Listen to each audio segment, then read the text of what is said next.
I've been tossed overboard. I'll have to bill you extra for my time.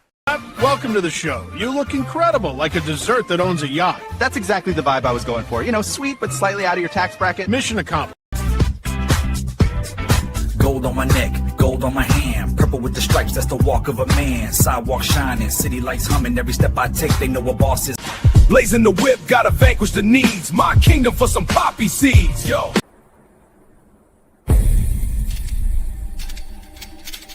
Police or zombie problems? Your tortoise won't stop breakdancing? Try blue tape. The miracle of our age. Yeah! Hey, we love that umbrella guy. All right. Thank you. I'm calling from Los Angeles, and I'm having a little problem under the name ThATuMBRELLAgUY. I sent him my phone number at least 20 times in the chat and told him to call me. He ignored me. I'm a man. I filed the report. If you guys could take a look at it and give me a call back, I would love to hear what you guys can do to help us. We really need to kind of stop this guy at least until Monday. Told him to call me. I'm a man. You know what? I talked to your mayor.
Yo,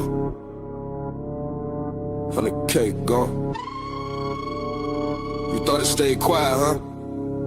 2G in the chat like. Run that map, run that map, run that map, run that map, run that map, run that map, run that map. You flash fake racks on the timeline. Captain said check with grind time. 100 bands raised, 100 bands off. You the touch to the halo with a cross. 56K from an angel in the comments. Heart full of faith, you turn to the prophet. Screenshot saved, every promise, every pledge. Bank statement singing when you tweeting off the edge. You ain't built for the smoke, you invited. Try to play God, now the numbers indicted. Seems like razors cut through the myth. Whole squad looking like an organized grift.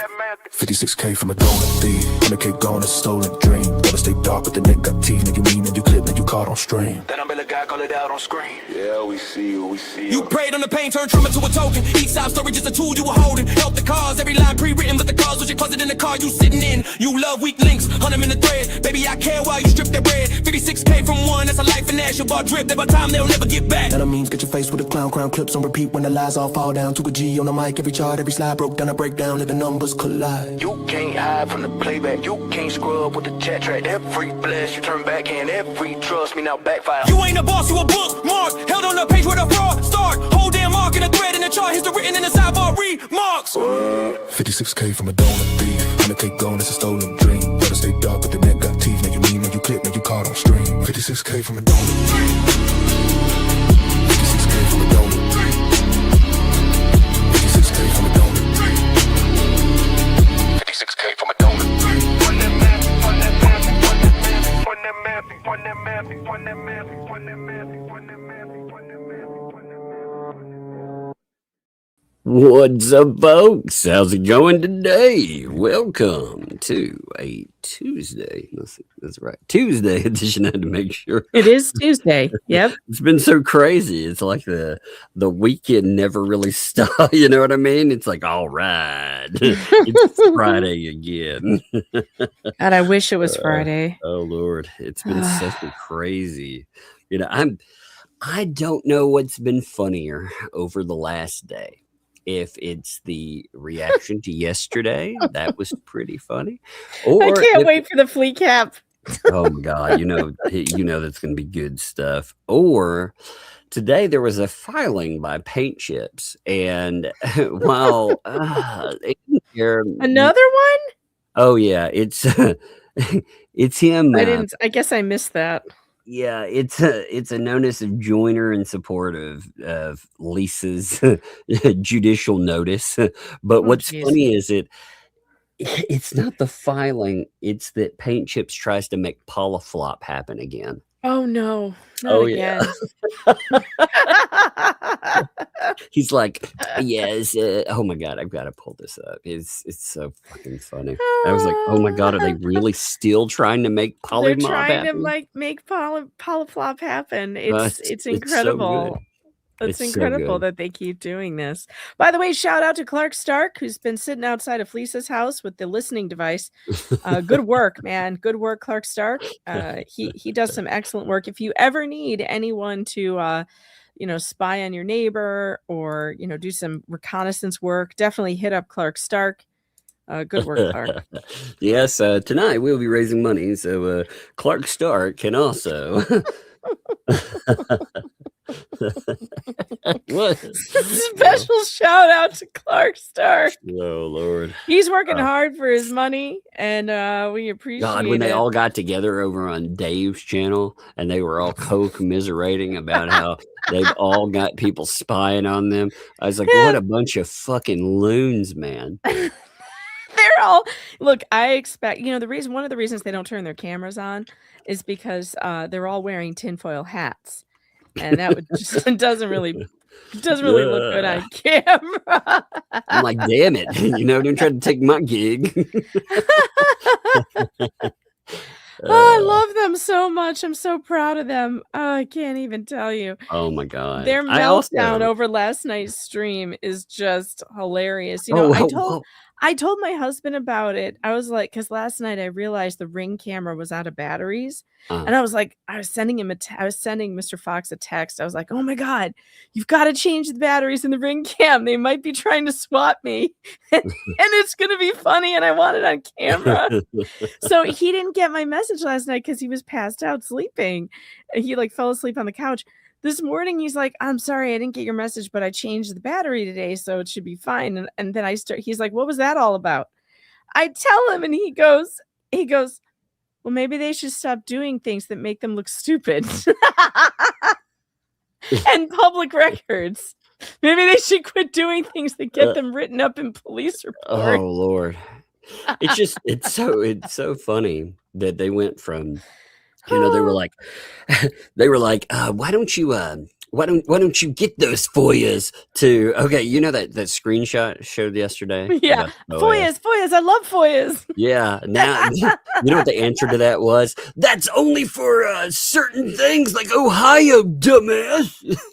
Sorry, no, FOIAs for all public information. You don't get to tell me which public information I get to read. Yeah, don't encourage it. If you don't want people to actually FOIA, because when they FOIA stuff, it FOIAs everything. It's not like you you delineate or something. Oh my God. I gotta contact Clark Stark though and find out what kind of listening device he's using. I could use one of those, spy on my kids maybe. Hear what they're up to. I told you get those little cricket ones. Nobody will ever notice it. They'll even think they're co-hosts. They'll start talking to it, and then all of a sudden, these people, they're 5 minutes away from claiming that the birds are working for the CIA. I'm not kidding. You're like, those aren't birds, they're drones. I just thought it was so funny. You had all of them over with Dave, and they were all, they were all up on that. You even had Ray. Ray was like, yeah, my stalker, he's this. Oh my God. Right? He hasn't been live for 2 whole weeks. What's happening? Somebody needs to do a wellness check. Obviously, don't call anyone. I mean his family. He hasn't been live in 2 weeks. What's going on over there? Normally he has so much to say. Well, I don't know. Maybe he's outside all the time watching his little mobile home or something. I'll get that Clark Stark. Clark Stark. Damn you, Clark Stark. These people are so crazy, man. Oh, did you hear the sirens just go by? They're coming for me. Yeah, they're coming to take you away. A hashtag bail money. Send your bail money. I never hear sirens out here. That's really funny, actually. Man, like, literally never. Yeah, look, people are sending for all kinds here. Let's get them to send in some bail money today. Between Clark Stark and bail money, maybe we'll have a really fat stack tonight. Fat stacks. Hashtag fat stacks. Oh Lord. You know, I also learned something too yesterday. I learned that 19-year-olds are children. Did you know that? Yeah, that's apparently that's what they've been saying, even though the police report literally identified Topher as an endangered adult. Well, here's a real interesting question I started thinking about today. Jeremy Hale's son, when they decided to pull him into all this, how old was he again? 19. 19. Wow. And you know, again, being delicate about this, again, they talked about he has needs as well, you know, and it's weird how it's all okay until it's all okay until 19 is a child until, which is not, by the way, you are not a child. You are not a child at 19. Even if you have developmental disorders, you're still considered an adult with developmental disorders. You're not a child. By the way, speaking of that drama and debacle, I will be proving tomorrow night that Fleesa did, in fact, dox me and my family. She's out there saying she never did that. I know we've already played the tapes and everything, but we're going to do it again. We're going to do it as many times as it takes to remind all of you who actually did the doxing, and it was purposeful and it was malicious toward my family. And it was Fleesa. She started it. She gave my information live on the air to Richard Luthman, who then turned around the very next day and posted photographs of my house all over the internet and doxed my adult daughter and got pictures of her as well off of a closed page. So, yeah, I don't want to hear any shit from her about anything. Cry me a river, Lisa. Save your tears for someone who cares. It isn't me. We haven't even read that awesome article yet about you remember the one, Tori, about leather? You know, yeah, we've never read that. We might have to. Yeah, maybe we need to, you know. Maybe these same people that, you know, have a lot to say about all kinds of dumb shit. They don't have to threaten people. So again, maybe we just need to really including child essay, which is weird, but yep. Yeah, maybe we should. I think maybe we should. I mean, they're the ones who put it out there publicly. She put it out there publicly in a news article. It's certainly not something I shouldn't read. I think she wanted people to read it. And it's they were very uncomfortable. Definitely making it. Yeah, maybe it's been out there for a long time. A lot of people have seen it, but I liked the. I liked how on the here, let me pull this up for you. On these wonderful calls, tell them to call the police about you. I like how we got the, oh man, you know, you need to call the New York Police Department right now and stop her. Gotta stop her right now. The police here are gonna get so tired of these people. They already told Lips to go pound sand when she tried the exact same thing. They told her, don't call here. You live in Florida. Go call Florida. Well, why are you calling us in New York?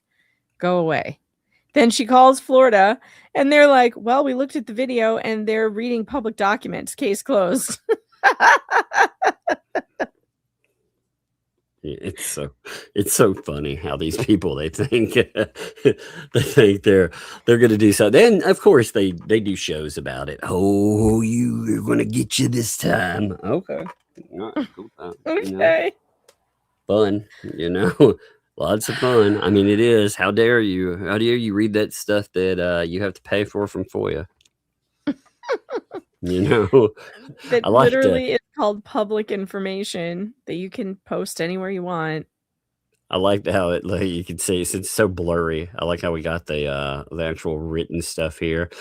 Stop it right now! Oh my God! This said you're antagonizing and provoking. You're okay. Got me what to do. Tell them Megan Fox. Give them the address. You know, oh man. Yeah. Amazing. Okay. Fun times. And it's so funny. It's like, did they not read the police report? Because it was her own daughter that called her provoking and what was it? Antagonizing? Indeed, I don't even remember. Indeed. So it was, yeah, that was that wasn't about her as in, you know, you're saying that in the moment. It's about what was said on the freaking thing. It's in the police report. Oh my her God. daughter described her that way. Yeah. Provoking and antagonizing. Oh, yeah. I loved it. How embarrassing for her. Apparently, this whole thing is so embarrassing. Apparently, Tammy wants to be on the Jay show. By the way, Jay wants really to be on his show now.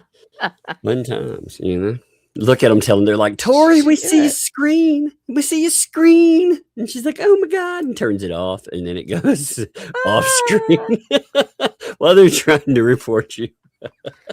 Oh, that's so funny. Oh, yeah, it was pretty interesting. It's good to go back and look at. It's like, oh, it's fun times.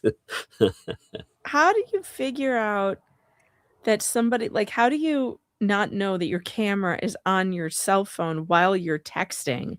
How do you not know that? I don't understand. It's like, why do you need someone to guide you on what to say to the police? Oh, you need your ringleader to fucking tell you how to file it? Is and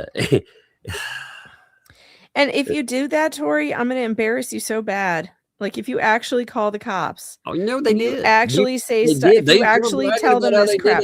So. I'm just going to keep laughing at you. If you want it to stop doing stupid shit that makes you look dumb. It's so funny. And also, the next time one of your grandkids goes missing, how about give a shit? That would help. You know, I was thinking about this. If Tori had cared that Topher was missing and was out there helping her daughter, I don't think this would have been much of a story. You know?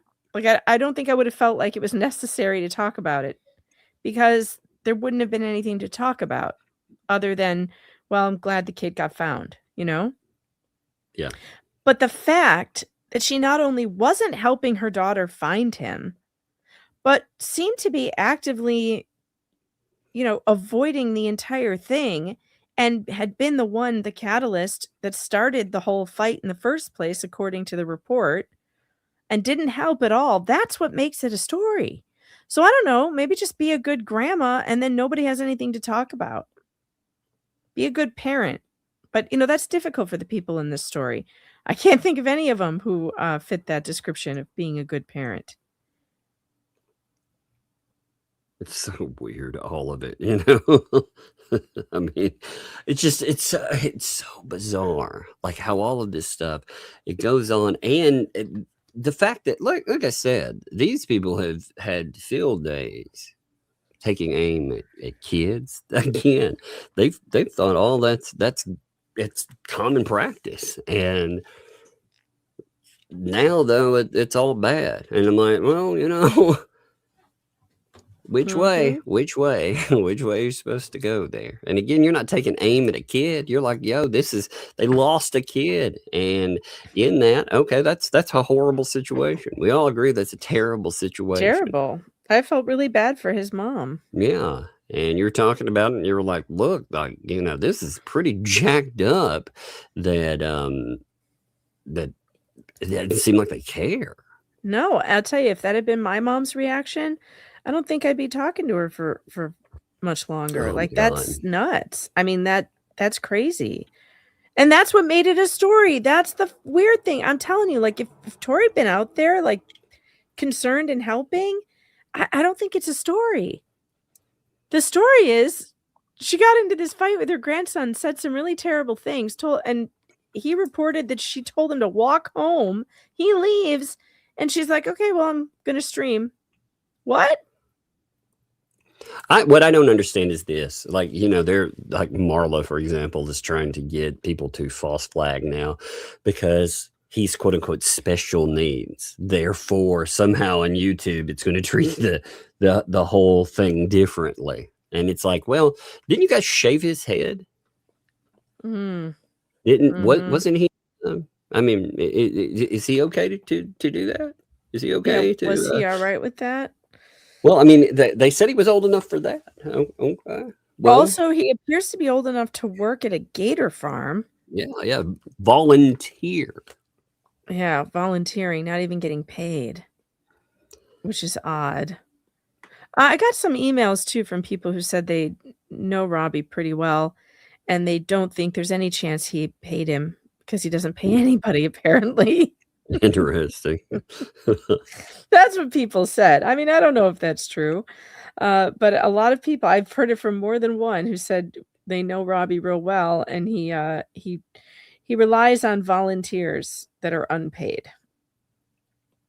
That's interesting because he's bringing in a lot of donations and stuff. So you can't pay people to, especially special needs kids who are donating their time. You can't throw them a $40 or $50 once in a while so they have some spending money. Really?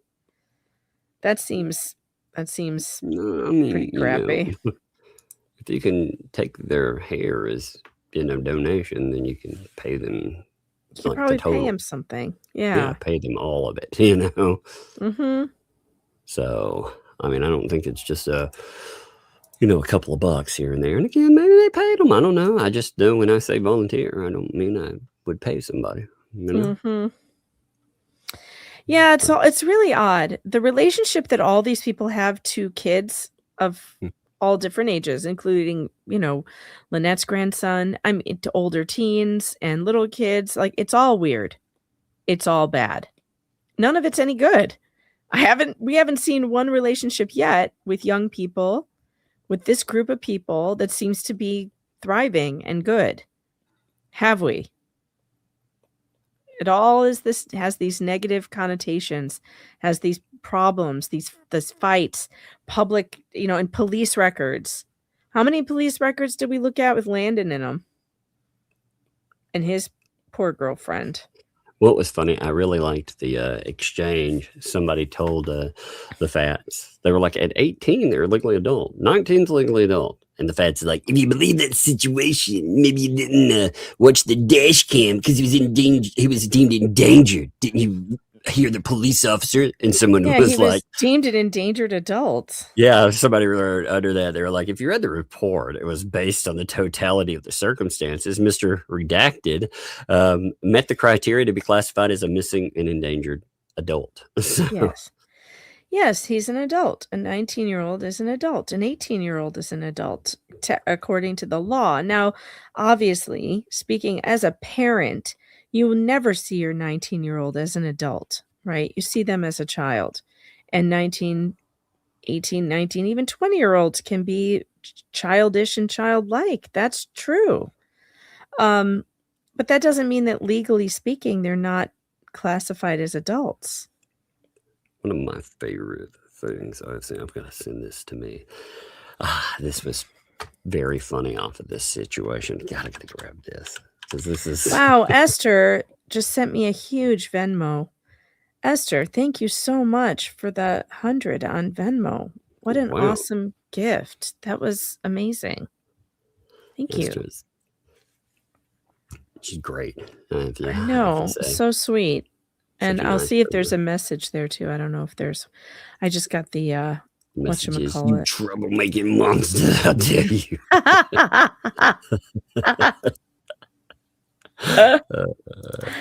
Karate jump you down. I'm like, all right, let's go. No, she's cool. I'm just playing. She said, adding to the fat stacks for the coolest cats. For the mugs, tugs, hangries, fairies, and the rest, or bail money, whatever. LOL. I like this one right here. So look, anyone who was asking for money was not doing so on behalf of Topher, his family. So I want to know who is defrauding donors so we can file criminal fraud charges. Wait, you mean defrauding donors is bad now? Wait, that's Evil Geoff. Oh my Yeah. God. Anyone who was asking for money was not. Who was asking for money? I don't on know, but behalf the of thing is, I'm Topher? like, wait a minute. On behalf of other families, and maybe wasn't No. turning over money? I grifted on good grandparents. I grifted on the opposite of what I you think and they're Tori talking about are. people on their side of the fence.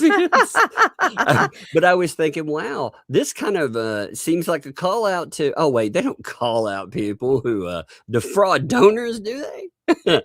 That's really weird because the only donors I know of who've been defrauded are fleeces. Yeah, what about those other donors that are out there? You gonna file some fraud charges for them too? Are we? Yeah, what about that poor person who gave $1,000 for that memorial bench that never was? Exactly. Bench, please. Evil Geoff is so bizarre. Ugh, they're all. I saw that somebody was like, so defrauding is bad now. I'm confused. Oh God. Oh, Mr. Leatherface. Gotta love Mr. Leatherface. There's so much dumb that happened last night, though. I mean, they still think that that Jeremy Hales is. I guess he's not supposed to be bugging their homes. He's supposed to be listening with a device across the way or something. No, that's Clark Stark with the device in the parlor with the listening device. How dare you, Clark Stark, you monster! It's Clark Stark on the veranda with the listening device. Clark Stark, man. That guy Clark, has become. He has caused so much trouble. He's such a faceless menace out there. I may have to give a lulzy to Clark. Ray was like, he's real. He's real. All my neighbors know of him and stuff, and he's real. I mean, he was talking about it. Well, he said he took care of him. So we were expecting to find Clark in Ray's trunk. No. He's like, he gave him a massage or something. We're going to find a banner of him, like, shirtless, too. Oh, no. Oh, no, Careful. He ran off. Wait, maybe that's where Ray went. Did he run off in his RV with Clark Stark? Did they run off together? Clark, beware. Beware. Lord, what a weird fucking tale. It puts the listening device in the basket, or it gets the hose again.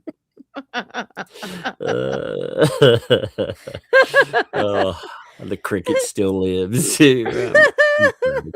I'm proud of that cricket still managing to keep its head up. I know Fleece's cricket is it's a survival beast, it's just been in survival mode for a long time. Some of those freaking quotes I'm telling you, that stream is so funny with Dave.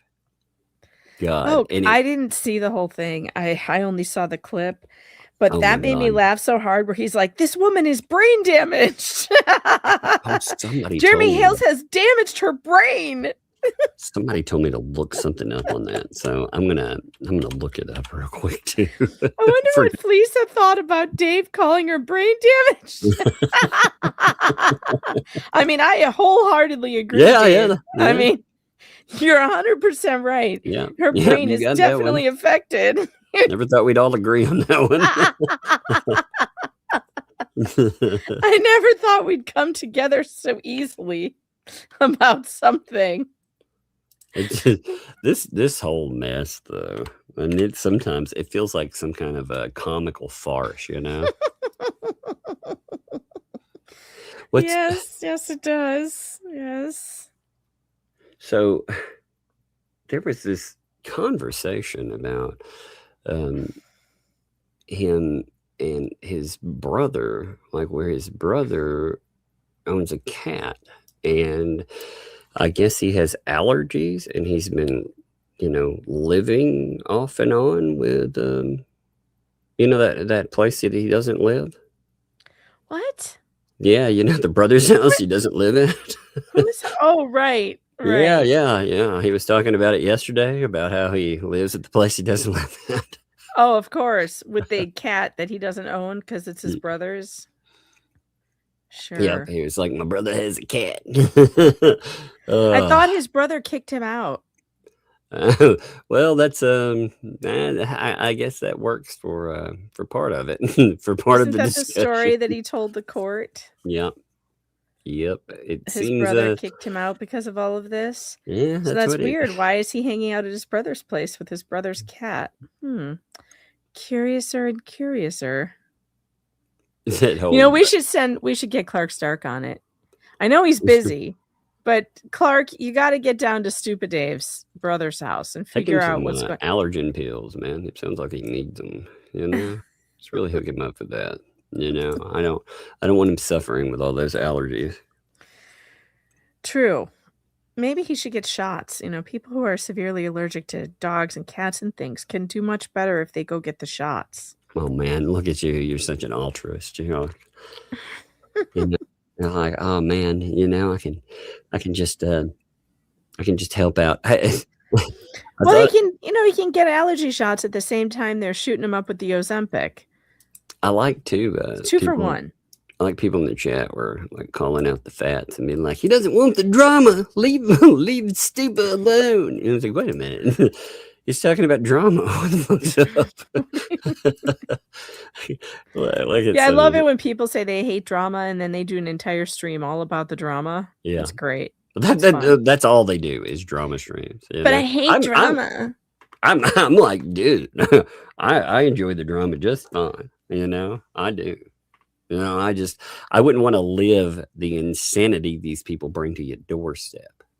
You know, but as far as just watching this shit show from outside, oh my God, man. And then, you know, commenting on what these people really do or what they are.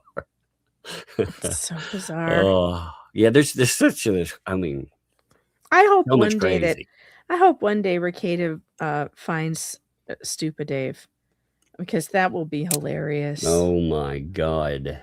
That would be holy crap. But to be fair, I mean, Stupa always wants to get bigger streamers' attention. Oh, dude, you want to see something really funny? Go over. I need you to just blind do this, okay? Just do this right now. Okay. Go and look up his last thumbnail. Look up what? Oh, Dave's last thumbnail? Yeah. Just look it up. All right, hold on. Okay, just look it up. All right, I'm looking. And tell me when you see it. All right, hold on. I'm gonna point out something really funny to it. Is it of a live or a video? It's the live, the last one where they're doing all the. Okay, hold on. Oh, it's got like his head, and it's on like a skinny person's body. He also has the camera on the ceiling. Yeah. Look at the banner. Look at the banner. He's taking pictures by holding the phone up above his head. Oh my God! But then it looks like it's been superimposed on some skinny dude's body. Oh my God! No, you have to bring this up. The chat has to see this. You have to show this. Can I share this image? Yeah, you can. Come on, it's so funny. Look at this.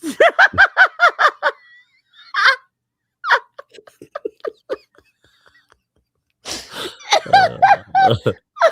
Oh my God. Did he tape the camera to the ceiling? It looks like Gollum's stupider friend. What's to do with the precious? What precious? Now, I will admit, if you are trying to look slimmer on camera, you should definitely put your camera a little higher than eye level, but this is taking it to a whole other level. Oh my God.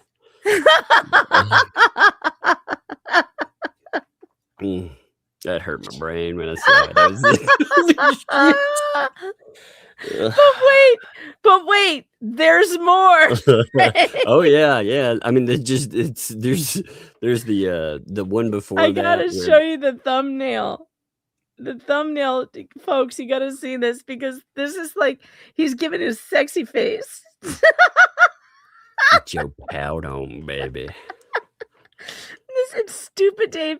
He's doing sexy Dave. Look at this. Oh my God. Yeah. That look, he skinnied that one down a lot too. Oh, for sure. Whose body is that? He stuck his head on somebody else's I like how the little body. lines, like they really obscure his man boobs. I like it. Yamaha. Oh, Yamaha. man. He's looking right at you, man. It's right at you. He's like, check me out, Yamaha. Look at me. Look at me in my skinny face, sort of. Yeah, Yamaha. He's trying to get your attention. He's like, hey, sexy voice, dude. He's like, I want to ride that bike too. You got room on that tricycle for me? No. No. Oh my God. I bet this is the picture he uses on Tinder. It's bad. Oh my God, you guys. Anybody who can find Stupid Dave's Tinder profile, yeah, I want to see that. Win the internet. You win everything. Oh my God. It's amazing when you can use that one for your Tinder profile. Or he might be on Grindr. You know, they could use it for Tinder, Grindr, yeah. And they could also use it when the media catches you climbing up a bell tower. If I had to guess, I think he's probably more likely to have a Grindr account than a Tinder account. Yeah, maybe.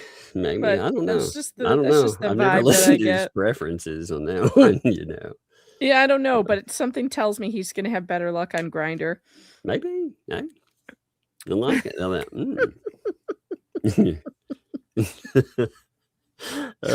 my goodness. Oh, good Lord.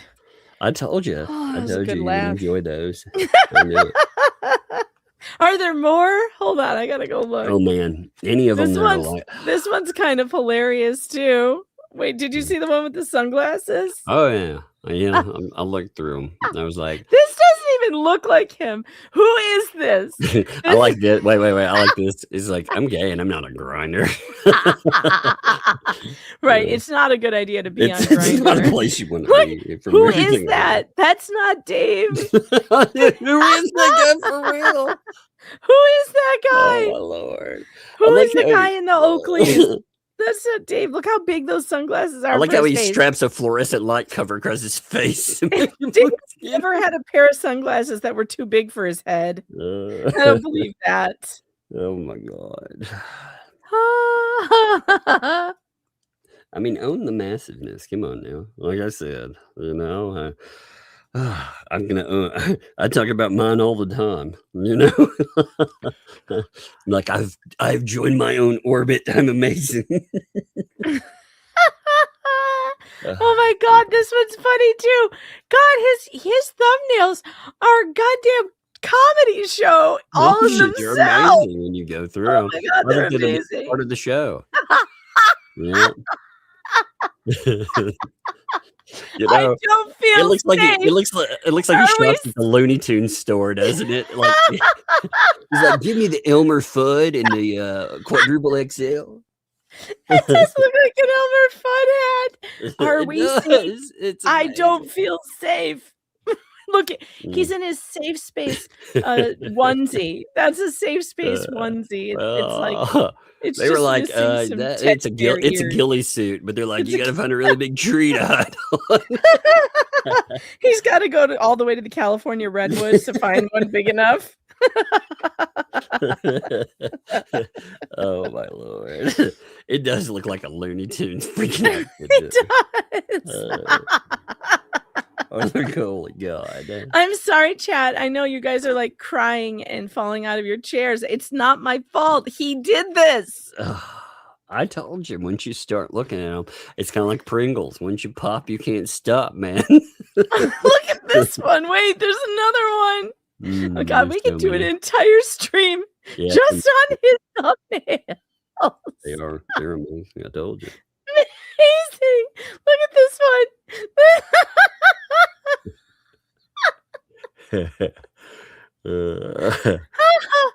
Oh God. Oh man.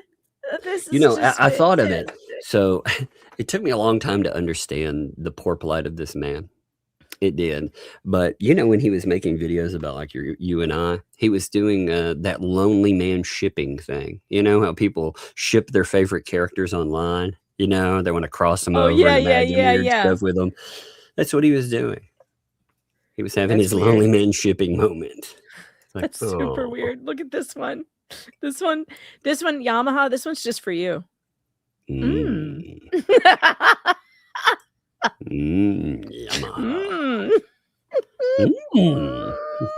Get that Skexy on him. Oh, Lordy. Oh, man. All right. We've been up in the weeds. We've been up in the weeds. No more. I don't want any more. No. There's so many, though. I know. I'm telling you. All right. One more and then I'll stop. One more and then I'll stop. Just one more. Because there's another. He taped the camera to the ceiling photo.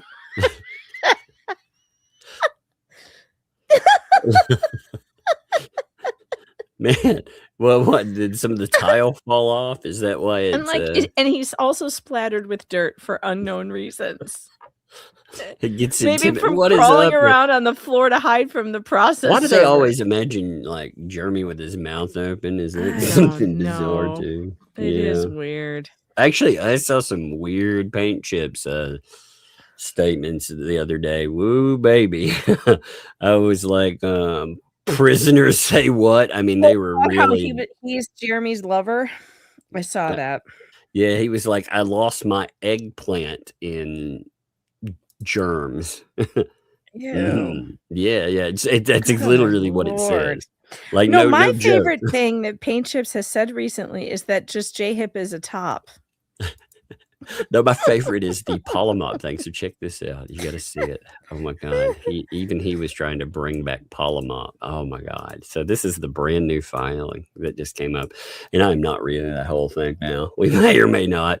How many pages is it? But here, when you go through, you know, you see it. Rather than burden the court with duplicative filings and risk fueling what defendants have identified as ongoing Polymop campaign, C1, Polymop refers to several acronyms, blah, blah, blah, blah, blah, blah, blah. And another is blah, blah, coined by Bruce Manskin. Oh, God. You really want to be quoting the guy who's under investigation for practicing law without a license in Florida? Really? You're quoting him in federal court? No, he's quoting Polymop. That's just that's so funny. They're like, you know what? This really is a real thing. And it was made by the guy who's probably going to get suspended or have his bar license removed soon. That's how great it is. I just thought that was amazing. I was like, oh my God, they can't leave it alone. These people are so weird. Fun times, huh? Fun times indeed. It's so creepy though. It's so weird. All right. Dare I say, fascinating. It's very fascinating. By the way, I have to tell you, I was going to make it a surprise, but I can't because it's too funny. I will have some new super tip voices soon. Yeah, Tug's going to be on there. All right. We're working on it. It's just going to fascinate a fat. Yeah. And I made sure Rogue is helping me with the sound clips, and I'm like, you've got to go back in time to the Johnny Depp videos, the edited ones, so you can get fun times indeed, and fascinating. I want 5 minutes of him saying fascinating and fun times indeed. You see how many times somebody can get it to say fascinating before it breaks.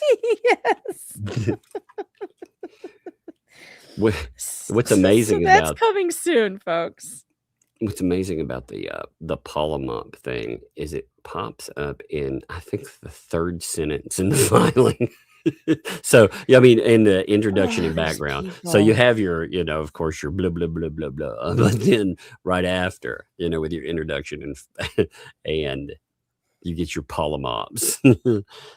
Like, oh my God, these that's people, hilarious. they have no, what's the word? Couth? They have no manners. None. Zero. Zip. Nada. Like, there's just nothing about them that's appropriate ever. How do they survive like this? Well, I mean, sometimes do they really? I mean, how do they get through life without getting thrown out of every restaurant they go into? Like, I often wonder, how does paint chips get served when he goes places? Like, how? Because the guy is so disgusting that I wouldn't serve him. No way, man. These people act like just nut clowns, you know. Well, Totally. some of the stuff they do while sitting there, you're like, do they do this normally? Because if they do, this is very bizarre. Mm-hmm. Man, though. All right. We also have, again, we stopped. What timestamp did you stop on last night? Do you know? It was around the 25-minute mark. I really didn't get very far. I had fast forwarded to where he starts talking about Bruce, but I don't think anybody would mind if we go back to the beginning of when he starts talking about Bruce. Do you know what timestamp that was? It was probably 10 minutes in, I want to say, approximately. Yeah, last night. See, I lost all of that last night because, last night you were off trying to figure out if the cops were raiding your house. Yeah, I was trying to figure out what was what. I still don't have any idea. Like, I don't know. I keep. Yeah, I saw the camera You footage. can't tell. I'm gonna say undecided. Yeah, but there was definitely a person, yeah. and he definitely looked a little shady. And it's weird that he only stood there for 1 minute. It's exactly 1 minute. Like when we see, sometimes people will say like a minute, and they mean like a minute 50. No, this is a minute exactly. Yeah, it's very weird. It was very weird. I can't tell you what I think or who I think it was. I don't know. No, I couldn't make it out. Maybe the guy was just lost. I don't know. But see, if somebody was like that, 1 minute. Yeah, that's not a lot of time. Well, it was also strange. So they ring the Ring doorbell, and then they turn their back to it almost, so you can barely make them out. Yeah. It Almost almost like that intentional. was intentional. And then when they're leaving, they're typing and stuff, and then now again, it's really hard to make out because of the the storming and stuff. So it really makes it difficult to see, but. When they're leaving, it looks like, they're typing on the phone, and then they look up and they notice, the camera that's come on because it's capturing them walking by because the blue light will come on, So they're being hit by about 3 cameras. So, but they didn't give me enough time to even, I mean, 1 minute, really? Are you kidding me? That's not enough time to do anything. So. No. That's bizarre. Yeah, I thought that was really bizarre. But they've got that, when you look at the first video of it, they've got, and again, it's so hard to see, but they've got a cop walk, They don't. Yeah, for sure. Like, for sure, there was something cop-ish about him, but you can't tell what he's wearing. It's too dark. Yeah. And so you can't tell if it's a uniform, although it did look like he had a firearm on his side. Yeah, but it did look like a belt or a holster, but it's very hard to tell. The police say, but the chat was really preoccupied with what was going on with you anyway last night, so I don't think it'll matter how far back on the video you go. No one's gonna remember it. See, I'm gonna pull that up, and we'll figure out where. Because pretty much the whole time I was playing it, the chat was all just talking about who was at your door. So. Me, well, when I get that, like, again, 8:52, that's a very weird time. So yeah, I was like, maybe it's finally that. Again, if I get a process server trying to serve me some stupid ass lawsuit, like I said, I promise. First of all, these people do not understand anti-slap. Certain people do not. And if they go down that road, it'll be interesting because, when people ask you to do stuff, they ask you to be part of it really fast to get there. And then if they end up owing me money, I might frame the check. Well, I'm telling you, like, See, Yeah, and I have a feeling I don't think Tug will care if like your job is at McDonald's. He will garnish your wages at McDonald's for the rest of your damn life. Just be careful, folks. I mean it for real when I say I will spend every third day of the rest of my life talking about that. I will bring it up. And I will bequeath that to my children. I will be like, I don't care where you're at, children, but every third day. Yes, I have one dying wish for you. It's gonna sound like one of those horror movies, you know. My father's last wishes were to stream about this weirdo every third day. I don't care if you stream it to crickets. And I'm not talking about the listening devices from Clark Stark.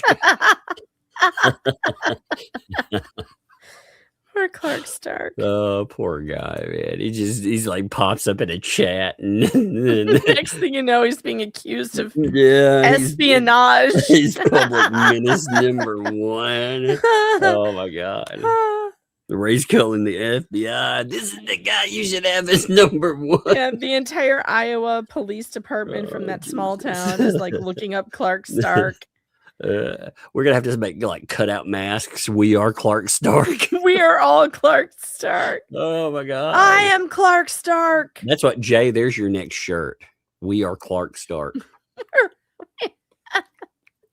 You know, and I gotta say, Clark Stark has a really cool name. Clark, yeah. Congratulations on having a really cool name. Yeah, it works, you know. It does. It's very catchy. I keep thinking he's a cross between like a character off Game of Thrones and Superman. You know? It's perfect. Yeah, exactly. He's the long lost, or no, he's like the far in the future relative of Ned Stark's, but he fights crime now on the down low with listening devices. He's making up for all that lost time, man. He's like, Dragon, you don't need that. You just need a cricket. The Cricket 5000. Yep. You got the Game of Thrones song. Come on.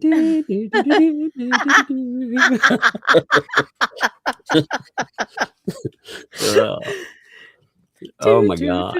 We're so off in the fucking weeds today. Yeah, but that's what makes it fun. Yeah. Oh no. It's been a fun one. I've laughed for like an hour straight. Especially because I always laugh the hardest when they think they've got us. These idiots have been threatening police action and legal action for us doing totally normal legal things for so long that Shizzy even called me today and he's like, I'm just checking on you to see how you're doing. I'm like, why? What do you mean? He's like, well, you know, they're going after you really hard. I'm like, what? What's new? What else is new? Wait, let me check my calendar. Is this a day that ends in Y?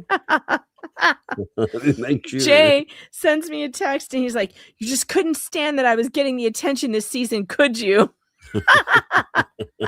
Yeah, Megan was mad about the getting written out of the season, so she's come back with a bang, huh?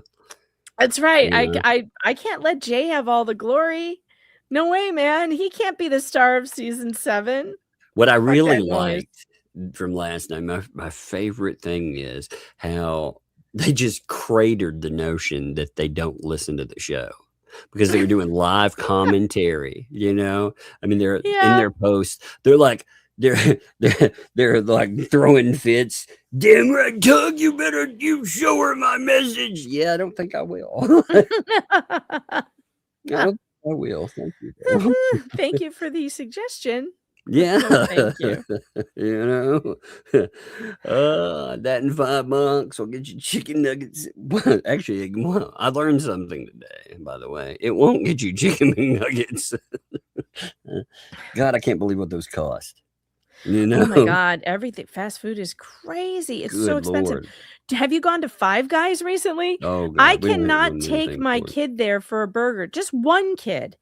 We cannot get 2 burgers and fries for less than $45. It's insane. That's nuts. Well, I took my youngest, you know, I made the mistake of we had a day out, and it was me and her. You know, the oldest was out with her grandmother, and I was like, all right, well, we can go anywhere you want to eat, And what was I expecting, of course? I don't know. Did we go somewhere nice? Well, to her, yeah, McDonald's, because I won't go to McDonald's ever. She's like, I want McDonald's. Oh, that's Maybe fine. Dad, do you think their ice cream machine works? No, I No. don't. Maybe it will. The ice for cream machine today. is definitely not going to work. Yeah, I was like, it won't. You know why? Because you want it to. It never works when you want it to. True. But she's like, McDonald's. So we go over there. She's I'm like, you're not gonna eat a large chicken. I might eat a bunch of them. I'm like, you won't eat a bunch of them. You won't. You get a tiny one. A 4 or maybe even 6. Nope. I gotta have a 20. I'm big. Oh now. God, 20. Yeah, I'm like, you ain't eating 20 nuggets. No, what was the great deal though that they did have there for a while were the NFL boxes, because you could feed. I fed all 3 of my kids on one of those, and it was $14. 20 nuggets, 2 cheeseburgers, 2 fries, and drinks. I think it came with 2 drinks. So I think I bought an extra drink. I fed all 3 of my kids on that. They ate it and they were perfectly happy with splitting 20 nuggets and 2 burgers between the 3 of them. I was shocked. Either I haven't eaten all of that funk that comes in a chicken nugget in a while or not, but I was like, these weren't bad, She's no, like, they're pretty good. Dad. I was like, man, it wasn't terrible, and I was like, man, I haven't eaten that in a long time. If it tastes good, or I was hungry, something's wrong with me. Well, it's one or the other. Oh, hey, good news, by the way. Amazing news. The Laura Owens podcast, Love Trapped, on Apple, on iHeartRadio, that you can get on Apple Podcasts or Spotify or anywhere. I will be in it. It hit number 9 overall. That's amazing. It blew past Joe Rogan. Wow. Yeah, it's number 2. Well, that's a crazy in series. Story. It's number 2 in series, but it hit it. They were not counting on it getting anywhere near the top 10 overall. That's awesome. Because you're competing with people like Megyn Kelly, Joe Rogan, right? It went to number 9 today. It's in the top 10, you guys. One of the things I noticed about, they have stuff in there that I never, if I haven't kept up with it, if I don't know something, like I will be told by Megan, or, there'll be people at least still write me and be like, have you seen this? Have you seen that? And I, God, there's stuff in there that I have never There's heard. audio we've never heard. There's audio from Laura Owens' deposition, Tug, of her reading the tight email in her own voice. It's just crazy. It's in episode 3. It's so good. It's so funny. And I'm so happy because Clayton and the other victims are getting the recognition and they're getting their stories told. And that is just a huge relief. And I hope one day that Jeremy has the same sort of relief. One day I hope a wider, greater audience hears about what happened to him and the injustices that he's faced, because it's been terrible. But watching Clayton Eckert and Greg Gillespie and Mike Maricini get some kind of vindication is really awesome, especially watching because with it being so high on the list now on Apple, there's no chance we're not going to get season 2. Season 2 is going to happen.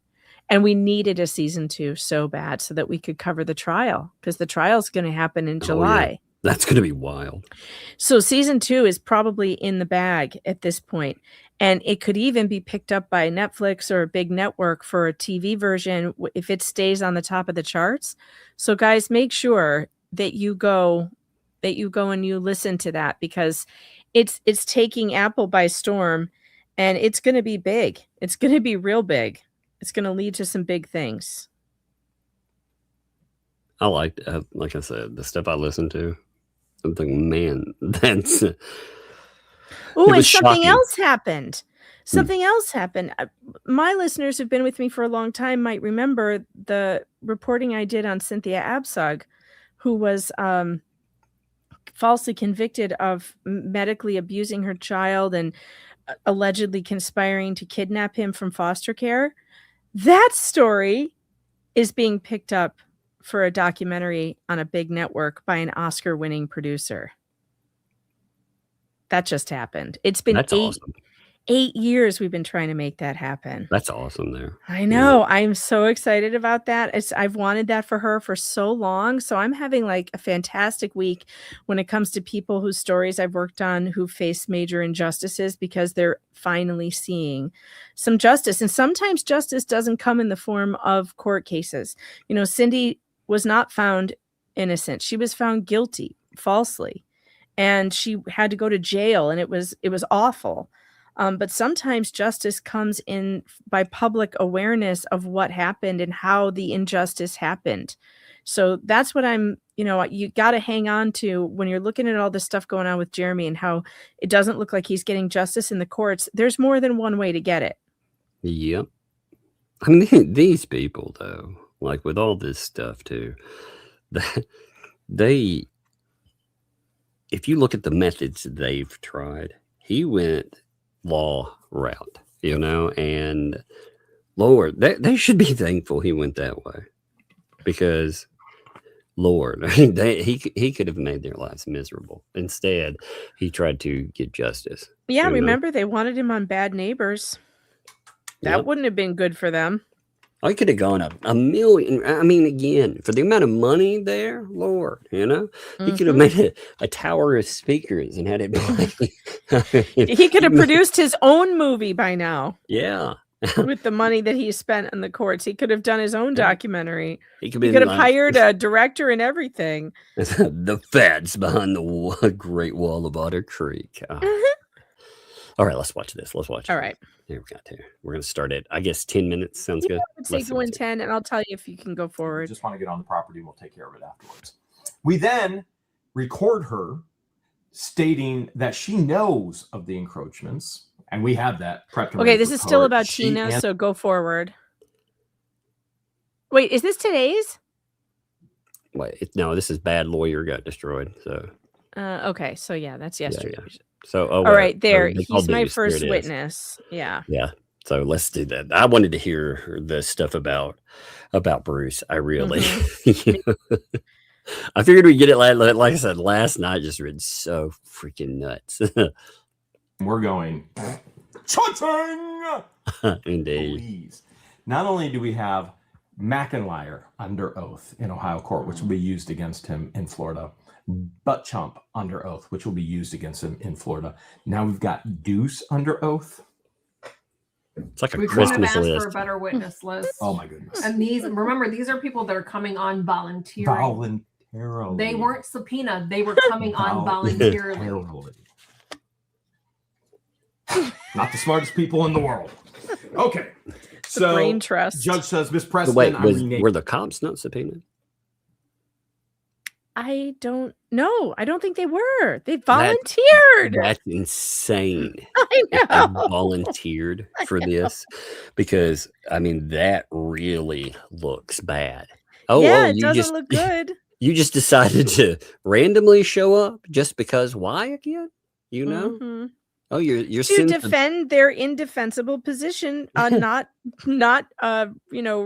obeying the order. That is wild, man. That is absolutely wild. I really just wish I could have seen the judge's face, though, when she heard them say they decided her order was garbage. Yeah, that's what God, I would have loved to have seen her face. Well, she has to think, what in the world are these people? What she's thinking is, what in the hillbilly hell have I walked into? That would piss me off. If it were... hell yeah! This what do they call backwater Florida county just refuses to follow my order that's supposed to be good in all 50 states. Yeah, I think I'd be a little pissed. Yep. Meaning you, and she means that in the Zoom she puts up her actual name because her name was popping up as Zoom user 1. Yeah. We are not on the record at this point in time. No. So this is all happening. This is behind the scenes, off record stuff. Yeah, off record business stuff. We'll say that you got to get done. Mm-hmm. Housekeeping stuff. Mm-hmm. So at 9:40, we officially go on the record.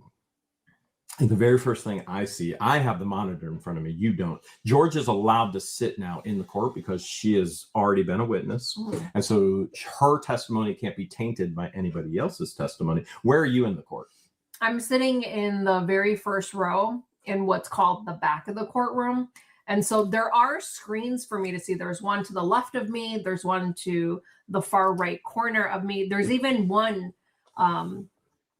straight ahead of me, but it's kind of corner where the attorneys stand when they do direct and cross-examination. There's a screen there too. So like there's 3 choices I can choose from. But the best view for me is the one directly to the left of me. It's a pretty big screen, and I can see him as well. I don't know what you saw. All I saw was this huge schnoz. These little beady eyes with glasses, with a sweater, thinking he's some kind of hipster, and he had Wonder if it was earphones tied over his shoulder, and this huge schnoz that took up the entire Zoom. Like, can you see his eyes? Can you see it? Well, when you lie and you deceive people, that's what happens to your nose. It grows like Pinocchio. So what I saw was he was wearing some like thin turtleneck and then a button-up collared shirt. He looked business casual this time versus the first time he appeared. The first time he appeared, dressed more appropriate this time for sure. He was wearing some dingy brown hoodie and just looked like he rolled out of bed. And so he did manage to make himself look business casual, and his background was completely blurry, just the way Ransom has a background. All right. Awesome. The judge at this point says, I want to make it a reminder to everybody, because this is already being dealt with Lynette Crook and with Fleesa in another hearing in Ohio, that there are no recordings, no dissemination of information, and there will be a contempt hearing for all of those, and charges and criminal charges coming. And she says there's nobody to be recording and sharing information, and parties will be held in contempt if that happens without authorization. Yeah. So the judge at that point, why don't you take it away? Judge puts Deuce up on the stand, and I'll let you take it away from here because it's hilarious. So now we are officially on the record at 9:42 where Deuce is under oath, and their attorney Justin stands up and he starts doing direct examination. And so he asks him basic questions like, can you state your name for the record and spell your last name? And then do you remember what he said first to Deuce though? He said, I'm going to ask you a few questions, very few. He did say that. And there was like 15. What's your name? How old are you? Where do you live? What's your occupation? How long have you lived there? So occupation, I'm attorney. How long? Since 1996. Where do you live? Massachusetts. And do you know Lynette, which is Lynette? And we were way past a few questions. We were like 20 questions in. So I don't know. He said that with every witness before we even got to any real questions. And I'm pretty sure he used the same lines with me when I was on the witness stand, because he pretty much said the same thing to every witness. You know, if for some reason I ask a bad question and you're not sure, don't speculate. Just ask me to rephrase the question and I'll gladly do it. Like that's like something he says. That's part of his spiel. Every lawyer is going to have a spiel as they have somebody in examination or cross-examination. And so the funny part. Hey, Megan, do you think what the what is the correct answer? If I were like, what the what? Would that be a correct way to ask them? Yes. Yes. What the what? If you don't understand the question, feel free to say, what the what? That's what I say. I'm going to remember that for when I'm in court. If someone, I'll be like, excuse me, sir, but what the what? What the what? I'm going to ask you very few questions, which there were very many questions, which we're thankful for. 1 hour later. Very thankful for, because this is all recorded under oath on the record and can and will be used against Deuce. What I found interesting though, because when you're on Zoom, you have your name labeled at the bottom. He forgot to include Escuela. Maybe we should do that for our Zoom meetings. So he did ask what his name was, occupation, and he said he was an attorney. And he asked him for how long, and he had to think about it. He said since 1996. And he asked him, so where do you live? Where do you live? And he said Massa. Don't let me see that. I'll say it for you. Okay, thank you. And then he goes, so you don't live in Florida? He goes, no. He's like, so you don't live in Ohio either? Like that's kind of like setting Deuce up for failure. Big time. In my opinion. Judge is like, because why is the he big here? failures are coming on the question. Well, that's you know, it is a good question. I don't understand what they could accomplish. Best case scenario, what they could accomplish, unless it was about, you know, setting up a patsy. So you're a lawyer helping these people in Florida, but you live in Massachusetts. You have no connection to Ohio. What are you doing in an Ohio protection hearing? No, Exactly. I mean, it seems bizarre to seems so weird. But I just love the way that Jeremy and George are coordinated too, with their looks at the camera. Yeah. You couldn't have made that up, but like when they, where do you live? And they both come straight at the camera. Yep. Oh, they're so good at it, man. They crack me up. It was just all. I mean, this whole thing has been such a weird ride for the. I mean, even protection order. Lord, again, some of these people showing up and doing their spiel, even if anything else were, you know, again, worst case scenario with protection order, it flushes. I'm not saying it will, but if it did, you know, they still gave them gifts. It was like, hey, you know, here you go. Here's a voluntary. Oh God, I can't even imagine. Practice of law in Florida. And so here we have an attorney living in Massa with no ties to Ohio, no ties to Florida. Why is he here on the witness stand? That's where he sets himself up, and so throws himself under the bus. And he asked her how he became familiar with Miss Preston.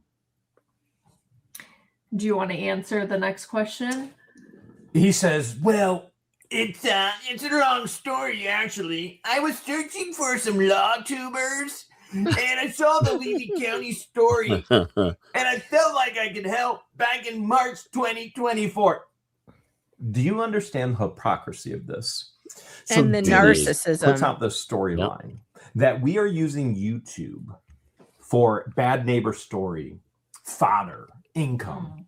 And he literally tells the Ohio court he was on YouTube looking for people to talk about his law scandal, his judge scandal, his mac and cheese story, to the point where he even tries to get the judge to listen to this mac and cheese story. And she eventually tells him, shut up. This has nothing to do with this. He tried. Nobody wants get to it hear that all story. on the record, his stupid mac and cheese stuff again in Ohio court. Okay, you keep going. So he goes on to say that, yes, he was searching YouTube for law tubers to cover his law scandal. So it's okay for him to have law tubers talk about his law scandal, but we, God forbid, we talk about our law scandal. What the hell? With a horrible judge Indians hoodies that needed to be booted, and the appellate courts agreed. Even said that what Judge Grudge That did really was a scandal. Unlawful. That means illegal. Which, by the way, he said Judge Grudge. He used the words Judge on Grudge. the record. That's amazing. So, in other words, not every judge is correct, and therefore the appellate court agreed with us that he was doing unlawful things, and that's why he was booted. But he used the words that he found these contrived, indigent neighbors, and he stepped in to help them March of 2024. You noticed something I didn't. We talked about on the way home. You noticed he was reading from a script he typed out. Yeah, but we're not going to get. We're not going to get there yet. We're Okay. not there yet. Well, let me get the one thing where we are. Okay. Lynette is on the screen. She has more than They're 10 so funny. bracelets here. She has more than 10 bracelets. Oh my here, God. Rings everywhere, and she's doing this New to the screen rings. again. Mhm. I haven't seen this jewelry before. And she's in a bankruptcy filing where they just hired special counsel to go after every single penny, including every dollar paid to Justin to defend her in Ohio court. Justin doesn't even know it yet. They're coming for the money. He did all this for free, and he failed for free. That's wild. So, in other words, with him saying that he wanted to step in and help, he basically admitted to ambulance chasing. Oh, he does it All the way from verbatim Yep. later. He does it verbatim later. Maybe that's why he got so mad about us saying those terms. You know, remember the whole if the Yeah, shoe because he fit- was actually doing it. Yeah. That would make sense. Yeah. Mhm. How dare you accuse me of what I'm doing, you monsters? And so he goes on to talk about this legal scandal because he represented a client back in 2013, 2014, and the federal judge of this mac and cheese corruption, he finally got the transcripts in 2023. He lays it all out, how he wanted these LawTubers to cover his corrupt judge story. And everybody's sick and tired and wanted LawTubers to cover it on YouTube. Do you understand what we're saying here? He wanted LawTubers to cover his judge corruption story on YouTube. But doesn't want anybody. God forbid we do the same thing. Our judge corruption story on YouTube. Can you say hypocrite? Can we say hypocrisy at its finest? But his nose may be too long to even see that, where he's just blinded by the hypocrisy.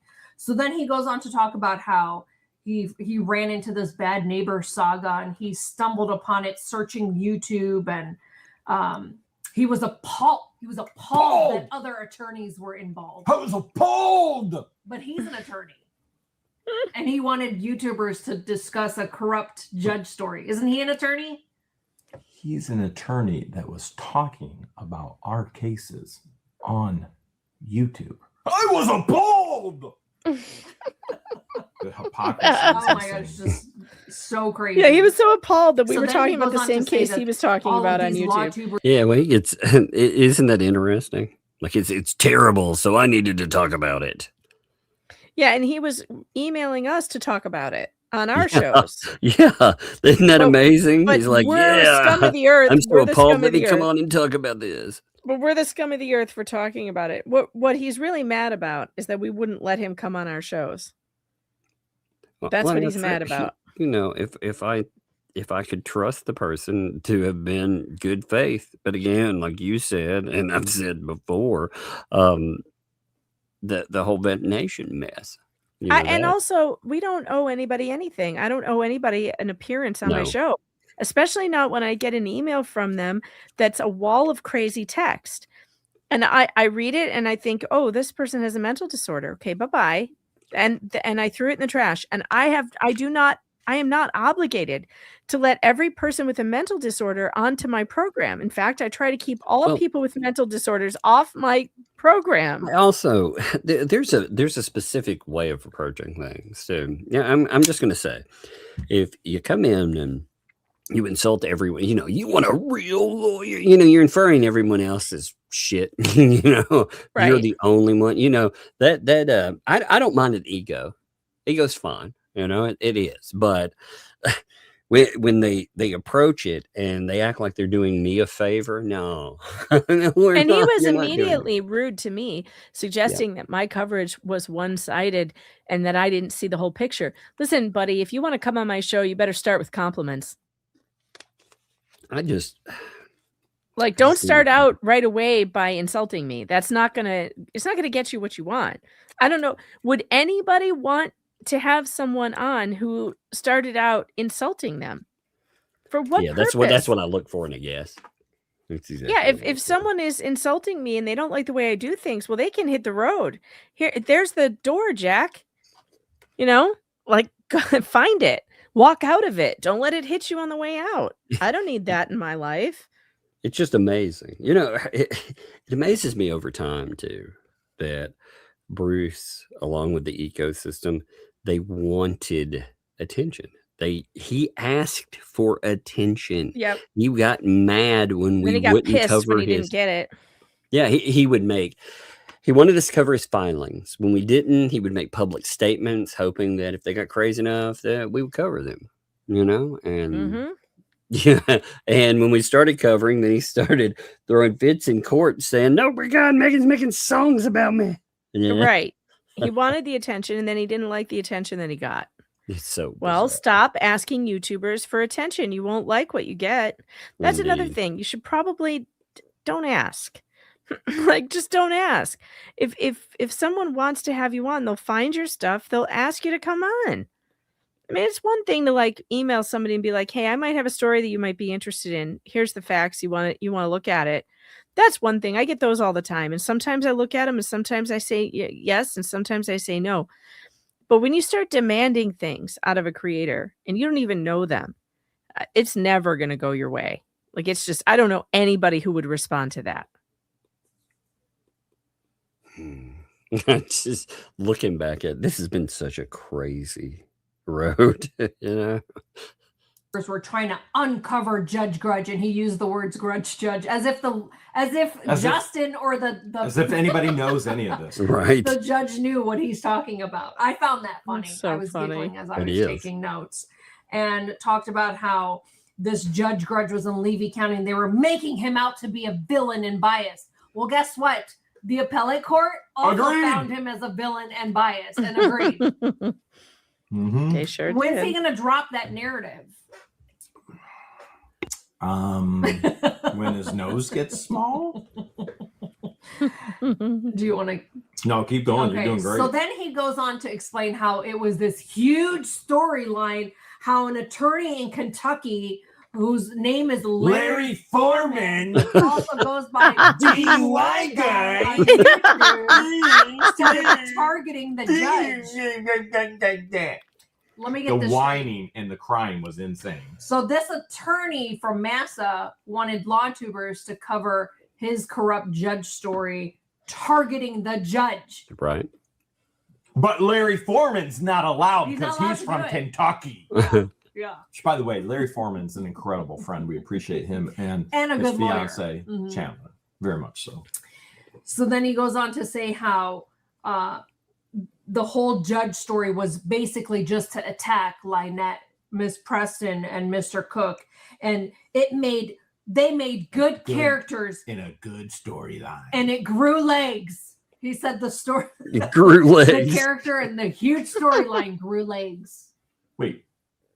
I thought Crook lost legs. He was wrapped up to his crotch. He had multiple knee surgeries. How do you grow a knee? I don't know, George. I would like to take They credit for the grow- story I'm not a growing deuce. legs, I by haven't the figured way. this out yet. You know, You're actually, welcome, you know what really made it grow legs though?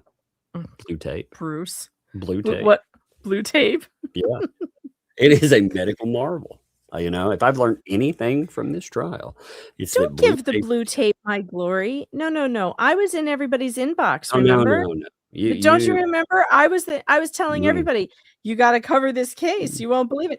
I was manipulating all of LawTube to pick up this case. You didn't know that? Yeah, that's what you were Bruce the told beginning, everyone. but the blue tape really set it off. I'm telling you. Don't give You that know. tape my glory.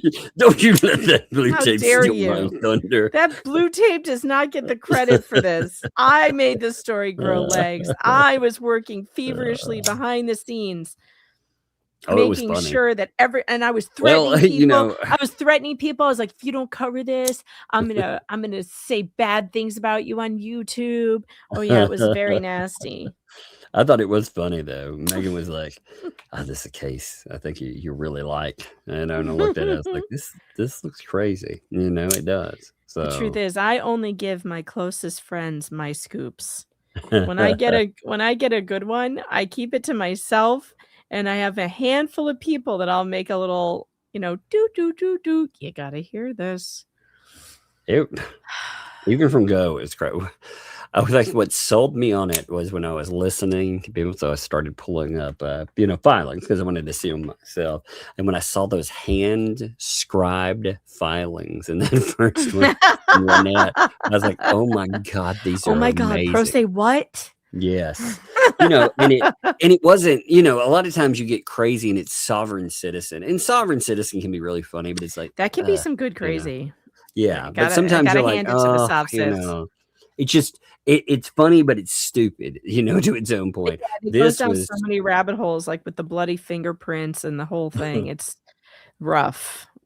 God, but this was And you find amazing. yourself in a Darrell Brooks situation, Oh, and there's yeah. box forts, and I mean, this one though, I was hooked from go. grounds.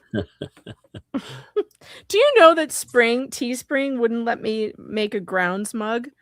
No, really? Yeah, I tried to make a grounds mug, and because I put in the description that it, had something to do with the Darrell Brooks trial, they killed it all. They murdered my grounds merch. I think a couple of people got one. Jeff got one, but it came broken. So Jeff might have been one of the only people who had a grounds mug, but it was broken. He had part of a grounds mug. It really was grounds. It came in grounds. Grounds. Lovely. So then he goes on to bring up Shara's name.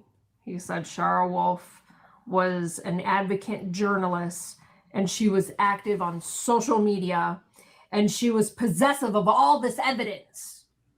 And he connected. He even said she was integral. I wrote this down. She was integral for me. Mm-hmm. He couldn't have done anything without her, basically, is what he's trying to say. And that he connected with her and wanted to formulate a legal team so that they're... Yeah, see, what he's actually doing there, I think, is trying to cover his ass and trying to silence her. You know? I think it's not just... It's not a shout out. And it's not totally intimidation. He's trying to double down on the whole, she's part of my legal team. You know? Yep. Conversations would be private and protected. He even stated that our conversations are private and See, protected. There it is. A journalist, an investigative journalist. No, not at all. Never. So he contrived this fodder of a legal team so that these members of the legal team wouldn't throw him under the bus of what was coming.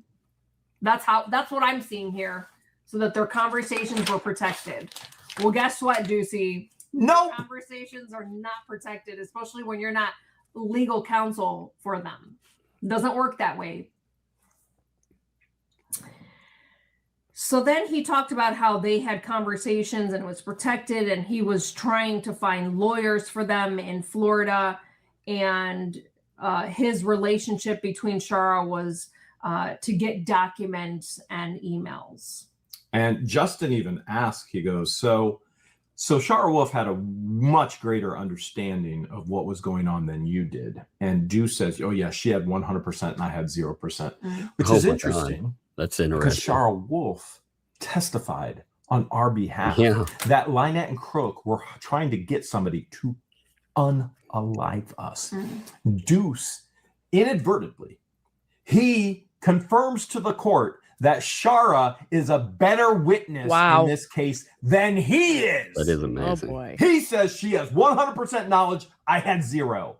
He just tells the court she's a better witness. And an advocate journalist. He used the word advocate journalist. Nope. We usually describe her as the investigative journalist that Lynette herself reached out to and begged her to cover this story.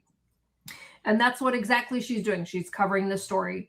It may not Lynette look good, but she's covering the story, right? Can't complain. Is what the story is. It's real life. His story, history.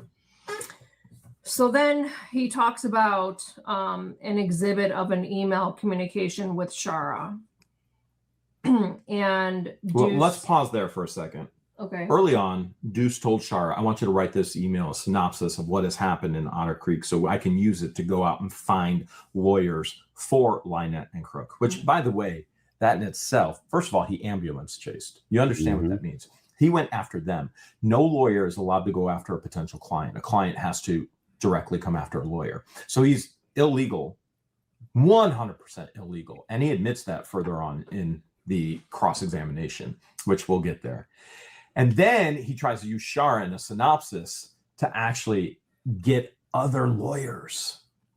Do you understand how inappropriate, how unethical this all is? So this email comes up where Shara was in the very beginning and she was believing what Lynette and Crook were telling her. And so Shara does write this email and says, hey, things are rough and they need help, until she has all the evidence.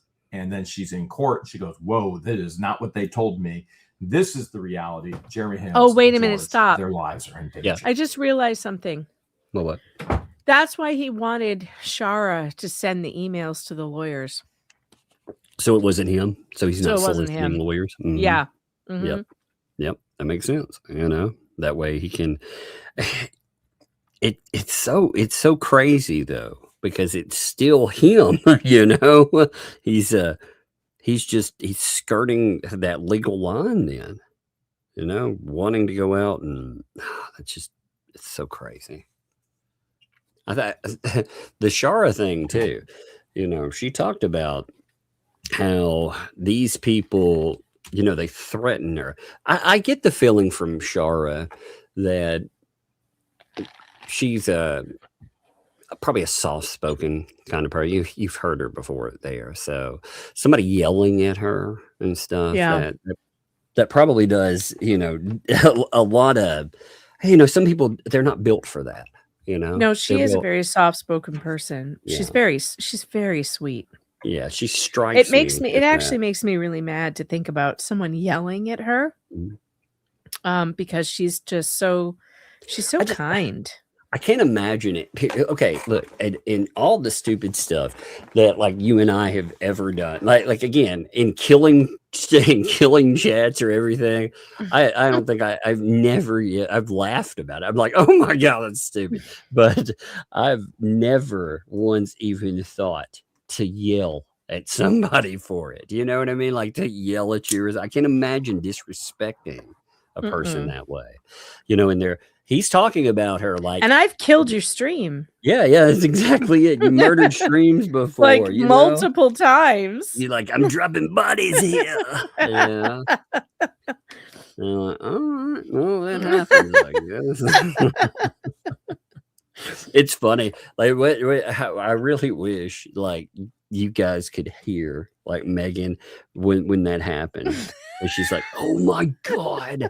And you know, I noticed it for a minute. You know, I called him. I'm like, "Oh my god, I killed your stream!" Yeah, she's like, "I'm so sorry," and I'm like, "It's so crazy."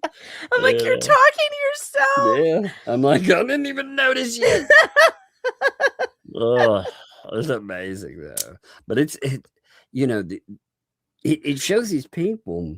They talk about being partners, not just, you know, again, we're talking about well beyond the idea of, you know, just acquaintances. I mean, these people are supposed to be, you know, locked at the hip and doing things, but then you hear all this craziness. I'm not saying I would never yell at a person, but they'd have to do something pretty extreme, you know, to get me to yell at them.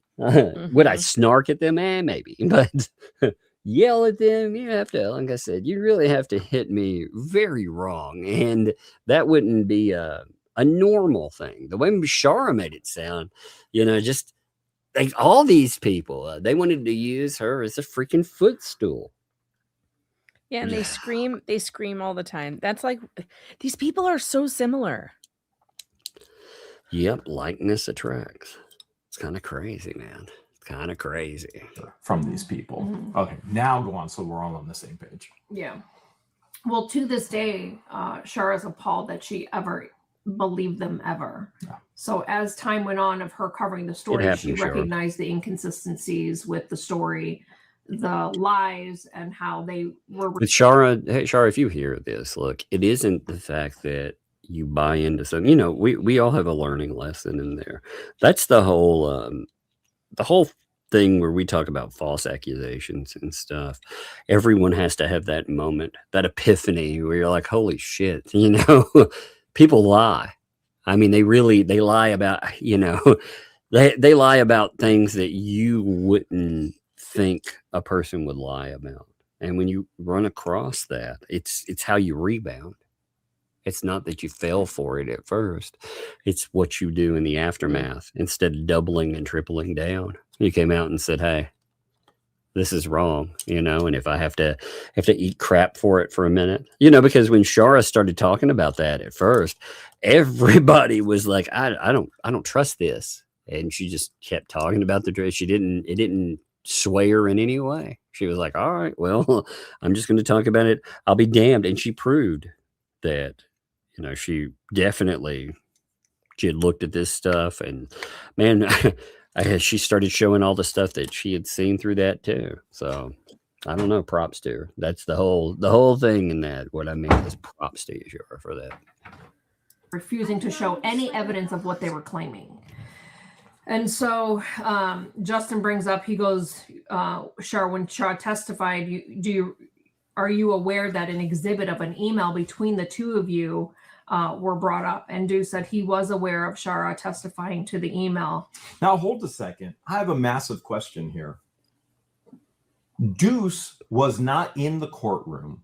Therefore, how could Deuce be aware of what Shara testified to? Unless Lynette and Crook are feeding information to Fleesa, which, by the way, That's Deuce crazy. and Fleesa don't even communicate anymore. And Lynette... That's absolutely crazy. Look at that I stuff. missed what he said before said- then because I was so- having a kid raid. Listen to this. This is nuts what he's saying. Okay, so we're 29, 36. I'm going to go, let's see, 29. Let's see if that catches enough right there. Were refusing to show any evidence of what they were claiming. And so Justin brings up, he goes, Shara, when Shara testified, are you aware that an exhibit of an email between the two of you were brought up? And Deuce said he was aware of Shara testifying to the email. Now, hold a second. I have a massive question here. Deuce was not in the courtroom. Therefore, how could Deuce be aware of what Shara testified? Yeah, how would he know about what Shara Oh testified my God. to? So he was aware that she testified to something that he wasn't present for. And they How? invoked the rule of witnesses. I mean, this stuff is insane. I wonder if Eli called that out to the judge. He should. Oh my goodness. Although Yeah, he I probably mean- wouldn't have wanted to, because basically all that would do is make his testimony completely Yeah, not, you don't not want to usable. you don't want to stop him. I mean, right in the moment. You don't okay. want to kick him off the stand. Yeah, he's a gift. He's an Wow. absolute gift, but still. Unless Lynette and Crook are feeding information to Fleesa, which, by the way, Deuce and Fleesa don't even communicate anymore. And Lynette, under oath, says she hasn't communicated with Fleesa in over 9 months. So Crook is either feeding Deuce information or somebody else is feeding Deuce information. He wasn't there. How could he know? That's crazy. Because we put out no information on it. It was not a finished case. And Deuce is under oath going, yeah, I know all about it. I know what she testified to. Yep. He That's a threw himself problem. under the bus Again. again. So he said that he wasn't aware that she testified. He didn't know that she was going to testify to it in court, according to my notes. No, my notes say, are you aware she testified that you made her write it under distress? And he says, yes, he's aware. Were you aware that she testified to this email? And he says, yes. Did you force her? And he says, that's ludicrous. He said, did you bully her or coerce her in any way? And he goes, no, that's ludicrous. I came up with the idea on how to explain a synopsis to send to lawyers. So our notes may be a little bit off there. So much to going on. solicit. Rapid fire. I can't even read most of my writing. It's so insane. Mine's pretty bad too. So he pretty much openly admitted that he was looking for lawyers in Florida. And yes, he did say he wanted... Not pretty much. He admitted it. I had Shara write this email synopsis so I could find them lawyers in Florida. Correct. That's crazy. Under oath. Mm-hmm. And that Shara wrote it. And then Justin asked again, did you coerce her? Did you threaten her? Did you say that if she didn't, that she'll face consequences? Did you pay her? Mm-hmm. It's no. He answered no to all those questions. Huh. And then he said, were the contents of the email false? He said no. And then he said, Wait, I'll keep going. he 'cause I didn't don't know if pay you got the his same thing. legal assistant? Yeah. How are they a legal assistant then? I mean, she's not a. Well, there goes that argument. Yeah, because I mean, you're not talking about somebody that's in there from college trying to get some hours, you know? No, So how exactly does can't that be an work? unpaid legal assistant. That's not a thing. Stuff is so nuts, man. I did. Keep going. and then he said, in his opinion, it was You a got it. criminal scheme. You got it. I just wanted to make sure he literally says that everything we've done and what's happened in our life is a criminal scheme. Mm. We don't have 12 felony, at a minimum, 12 felony referrals to the Florida Supreme Court. We weren't ordered to be in a federal court for a status hearing of why, show cause hearing of why The magistrate shouldn't take away your Sanction prohibited him. vice status and be sanctioned. You know, and yet somehow we're involved in something criminal. Interesting. Very interesting. Very interesting. Why are we whispering? Because Deuce's nose is so big it blocks sound to get to his ears, and he can't hear us right now. He may say that we're involved in more criminal activity right now if he hears us.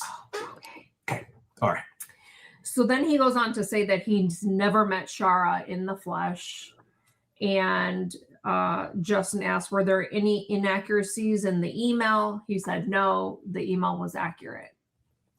So he also asked Justin, Lynette and Crook's lawyer, asked Deuce, do you even have the ability to threaten Shara when you're not in the same state? And that's when he goes, I've never even met her.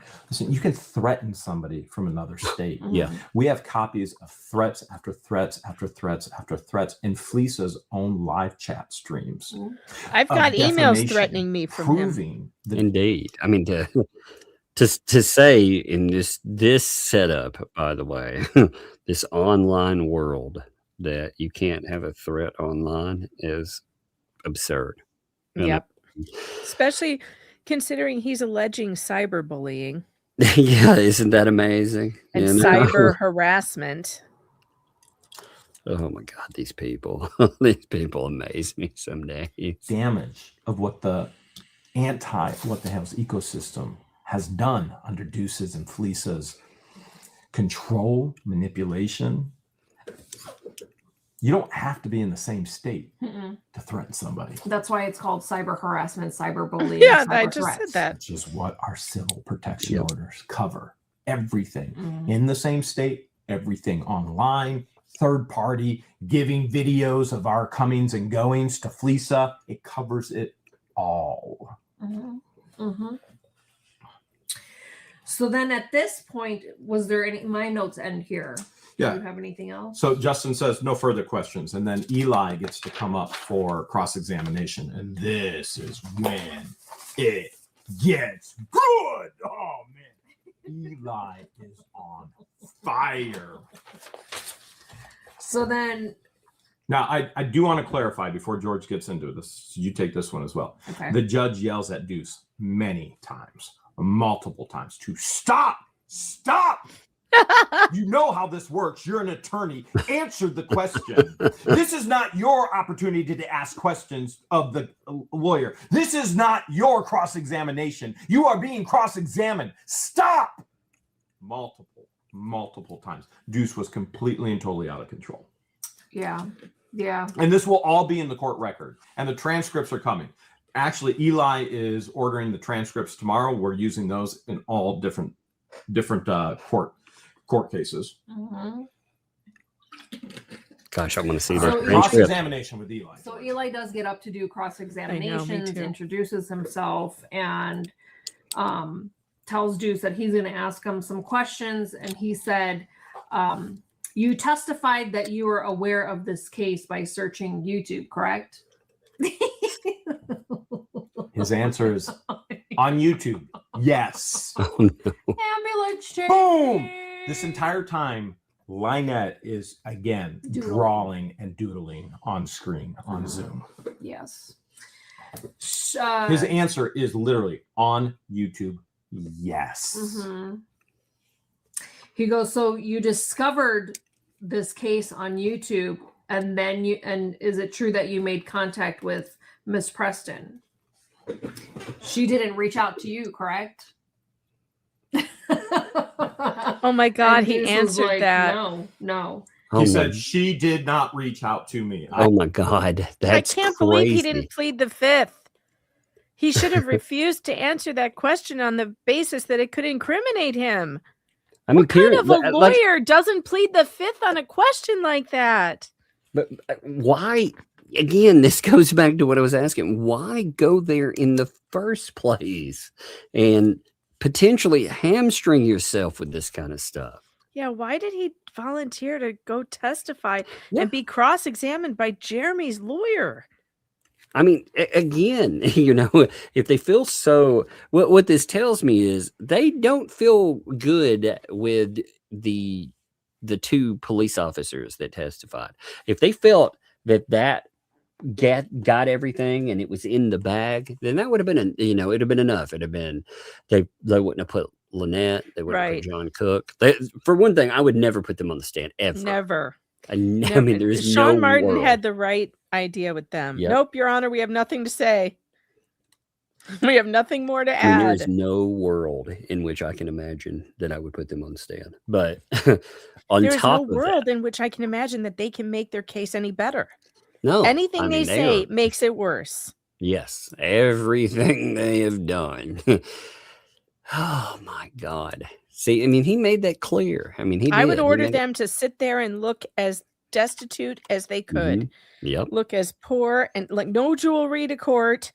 Look as miserable and downtrodden as you possibly can and let me do Yep. my job, but don't say a word. Yep. You can cry some silent tears. That would be great. Like, But other than poor that, me. yeah. For me, look at everything Try these to look people are doing. indigent and despondent. Yep. I mean, seriously, that's what I would be going That's for. your only play. Yeah. I mean, what else you got? Exactly. And look as elderly as possible. No Mm-hmm. makeup. No, just look as pitiful as Yep. possible. Seriously. And shut I would up. go with that. I would absolutely go with that. So these folks, man. It's amazing. Kevin, in quotes, Eli says, you contacted her first, correct? And his answer is, she did not reach out to me. And then states, I prepared a motion for them. He did. He said he drafted a motion for her to use before he was ever legal counsel for her. So her, Lynette and Crook. So in other words, he just admitted that he ghost wrote a motion. He drafted ambulance chased, which is illegal. Yes. He drafted a motion for them, illegal practice in Ghostwriting. Florida.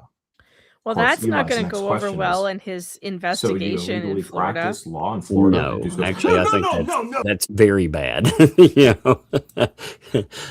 It sounds very bad. Oh, you're telling me so before you were even part of this? You were part of this? Mm-hmm. I mean, that looks so terrible because It doesn't now, look good. especially like you said, when he's gotten himself in trouble because he went too far. There's an investigation with the Florida Supreme Court into unlicensed practice of law. And this is just going to go. He's now on the record admitting to doing it.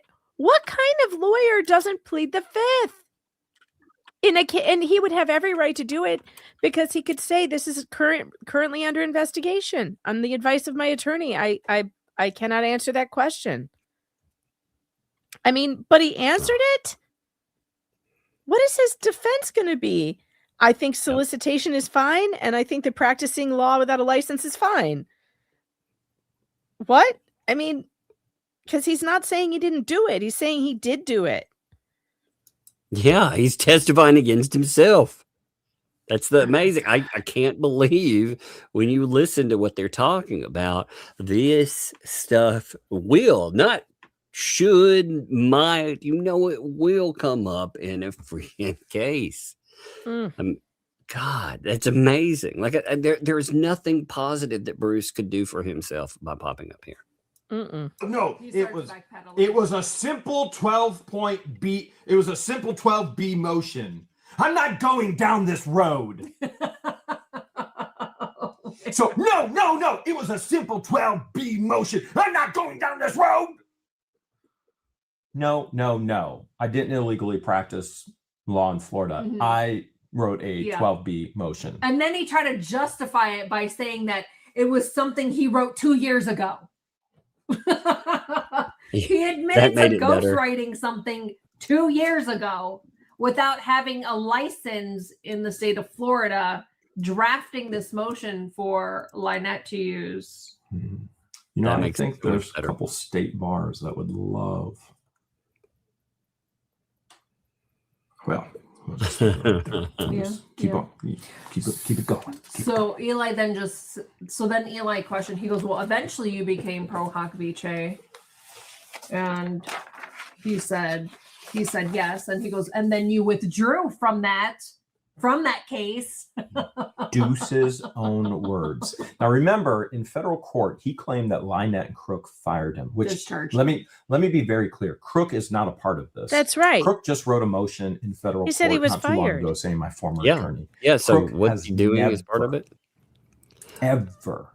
I mean, that is a massive part of that. Like they supposedly, they didn't just say, oh, we're parting ways. In order to get him out of liability, in my opinion, they quote unquote fired him.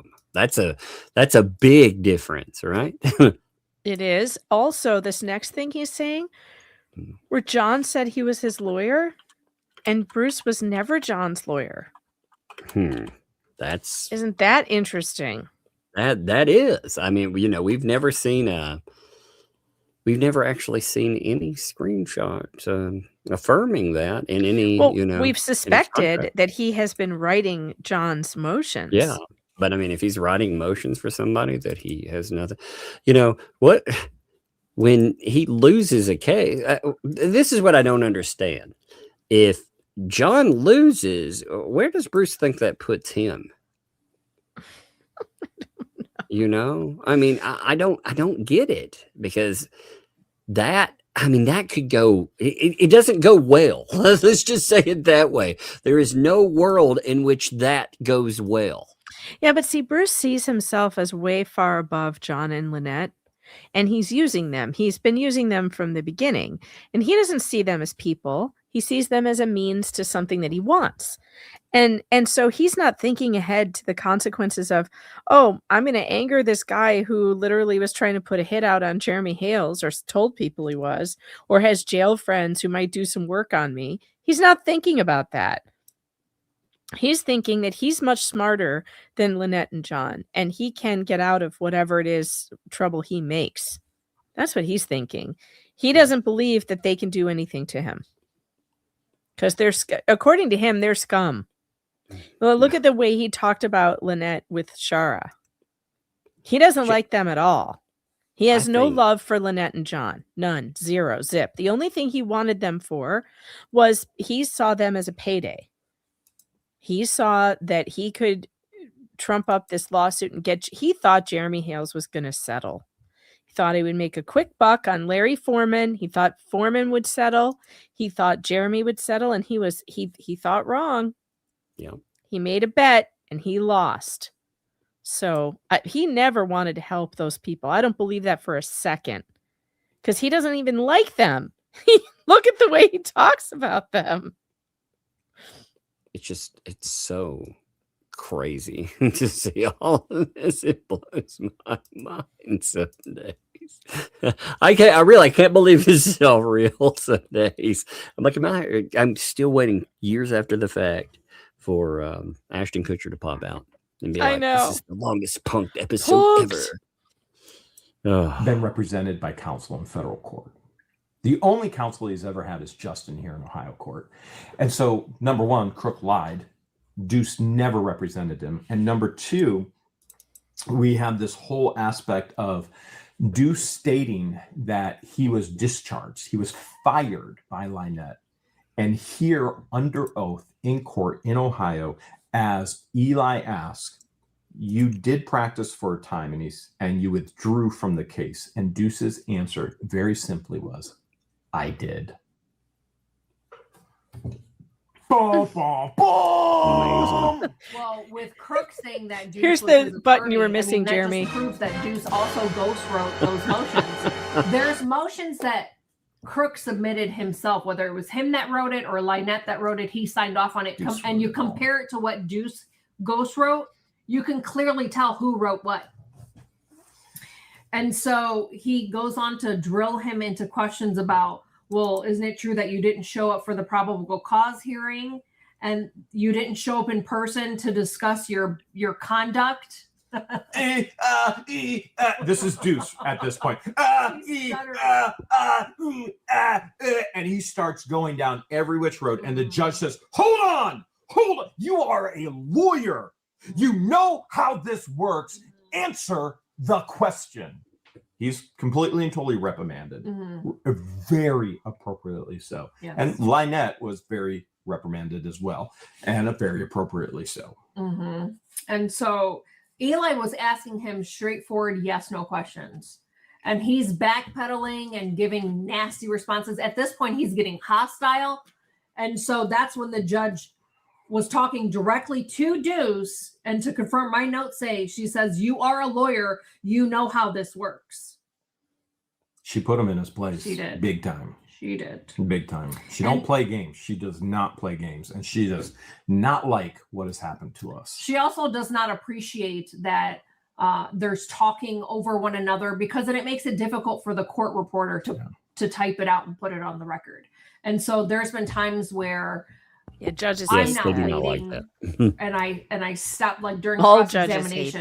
I knew exactly where the question was going, so I started to answer, and I'm talking over Justin. She even put me in my place and said, "Just answer yes or no." Me too. Puts me in my place, and I get out of place, and I need to be put back in my place. So whether it's a judge, whether it's George, whether it's people that I love and I care about, they put me back in my place. Go, Jeremy, that was inappropriate. You're right. Let's get back to an appropriate place. And one of the judge's jobs in her courtroom is to be that referee. And so she has every right to do that. Now, what Judge Grudge did is he went on giving legal advice and talking for 20 minutes in circles. Like, that's not his job and role as a judge. And so that's really interesting. Pause for a second. In federal court, because this magistrate, by the way, is such a good example of what a judge is supposed to be. She really truly acts like a referee, and she has no time for any nonsense. If you've noticed, she'll just be like, stop. They stop, have to be like answer the question. Stop talking over one another. Stop that right now. This Preston, put your camera down. You know, that's the difference in being a quote unquote parent and being a referee, you know, because you're not and like she's so good at, and when you compare the two, like Judge Grudge with this magistrate, like it's not even comparable. George is so right by pointing this out. Craig would just talk to hear himself talk instead of just referee the argument going on in front of you. He wouldn't even let them argue. So crazy, huh? You know, it was rough to watch. Yeah. All this is, it's nuts when you see something play out the way it should. I mean, regardless, again, if it's positive for a Hales or negative, like they should be getting on to everyone equally, and that's right. That's what they're noting. Hey, we feel like this person is. And if for some reason this didn't go Jeremy's way, I don't think I'd be blaming the judge. I think I'd be blaming whatever happened with the lawyers, because the judge has behaved in a way that I expect judges to behave. Like just being a referee, being there to call balls and strikes. That's what she appears to be doing. And she's not putting up with any crap in her courtroom. I love that. Remember when Judge Grudge, do you remember when Lynette was in front of him one of the first times that Jeremy was actually in the room and could speak for himself? And Lynette kept interrupting the judge and he would just let her go on. He never told her to stop that. Not once. He allowed her to continue interrupting the court, even though, he is a blowhard and someone should interrupt him. It was still really poor courtroom etiquette. And he never said a damn word to her. Not once. God, what a crap. Well, this protective order madness is, I don't understand why they put certain people in here again. It just, it makes no sense to me. I look at this too. If this stuff here, though, if it doesn't prove violations, then I don't know what does. If there's not enough, I'm pretty confident that it will. I don't. I mean, if it doesn't, I'm like, how do you prove a violation? When they have a video they were talking about earlier on where Lynette Preston rolls down her window and states something to George. How is that? I mean, that's got to be. And then to find out the police, they have that, and they say that somehow, based on the totality of the circumstances, that's still not a violation. How? They've got some splaining to do. Yeah, that's a big one. How do you say that that's not a violation? Ugh, there's something wrong. He tried to use Deuce tried to play on big time. Try to use play on words. Big time. And so he kept saying, well, the courts asked you to appear in person. He goes, no, they didn't. He's like, okay, the federal court asked you to show up in person for show cause. And he just kept trying to beat around the bush with the wording. And so Eli finally goes, and you didn't attend for fear of being arrested, correct? And Deuce goes, correct. Oh my God, Larry. That's what Larry needs for a transcript right there. I know. I actually spoke to Larry today. He's doing well, by the way. Good. I let him know. Don't worry, he's aware. Okay, because I figured when we had the transcript there, I'd probably message him. Megan is here's one thing I have to give Megan. Like, she is so good at the keeping friends and social interaction. Me, people are like, Are you ignoring me, Tuck? And I'm like, no, I'm just terrible at social interaction, Although I do it depends on like what's going on. If somebody were involved in this case and they were active, I might call them every day, That's true. Yeah, exactly. You're good at dealing with the immediate social stuff. I'm good at dealing with like keeping my other contacts, Yeah, you're good at keeping in touch with everybody. It's like this. There's somebody that needs to be interviewed or anything, I 100%. That's why I like having Megan either do interviews or be on with interviews, because you're better at the social wrangling. I might ask. Well, we all have our strengths. My strength you're much better at burning down people's lives. I really like that part of you. I love it. I've been, like I said, anticipation of a potential. Anytime I've been so excited about the idea of a potential storm brewing, when somebody brought it, that I've pulled out all of the old stuff and I've been organizing it. I'm like, oh my God, I forgot some of the things that I have about that. I forgot about, the emails we read the other day, for example. I forgot there were public statements that back those up. Like that he was making the same things publicly, stated wise. And, I just love it. I love it all. I love the fact that there's so much of it and we kept it all. That's the fun part, It's the fun part. He put that in his filing, in his motion, fear of being arrested. Yeah, you understand the very first. That was an amazing motion. Is credibility of a witness before you even get to testimony. What's your decorum? How do you present yourself? Are you credible? Have you been caught in a lie? Well, Deuce has already been caught in multiple lies. Lynette and Crook have been caught in so many lies. And we're going to talk about that because Eli's filing perjury charges, criminal charges against them in Ohio for perjury after this as well. Actually, filing tomorrow. And so credibility of witness is the very first thing they're looking at. And Deuce is showing no credibility whatsoever. He didn't show up. A judge ordered him to show up in federal court, and he said, no, I'm afraid of getting arrested. And the Ohio judge now hears this. What do you think another judge is going to think about a lawyer who didn't show up in court when they were court ordered to? What do you think the credibility that's kind of crazy. She's going to think you're a scumbag. I loved every minute of it, and I'm thinking, go Eli. Oh, he was on fire. Go Eli. There's him. I was about to stand up and testify. I was like,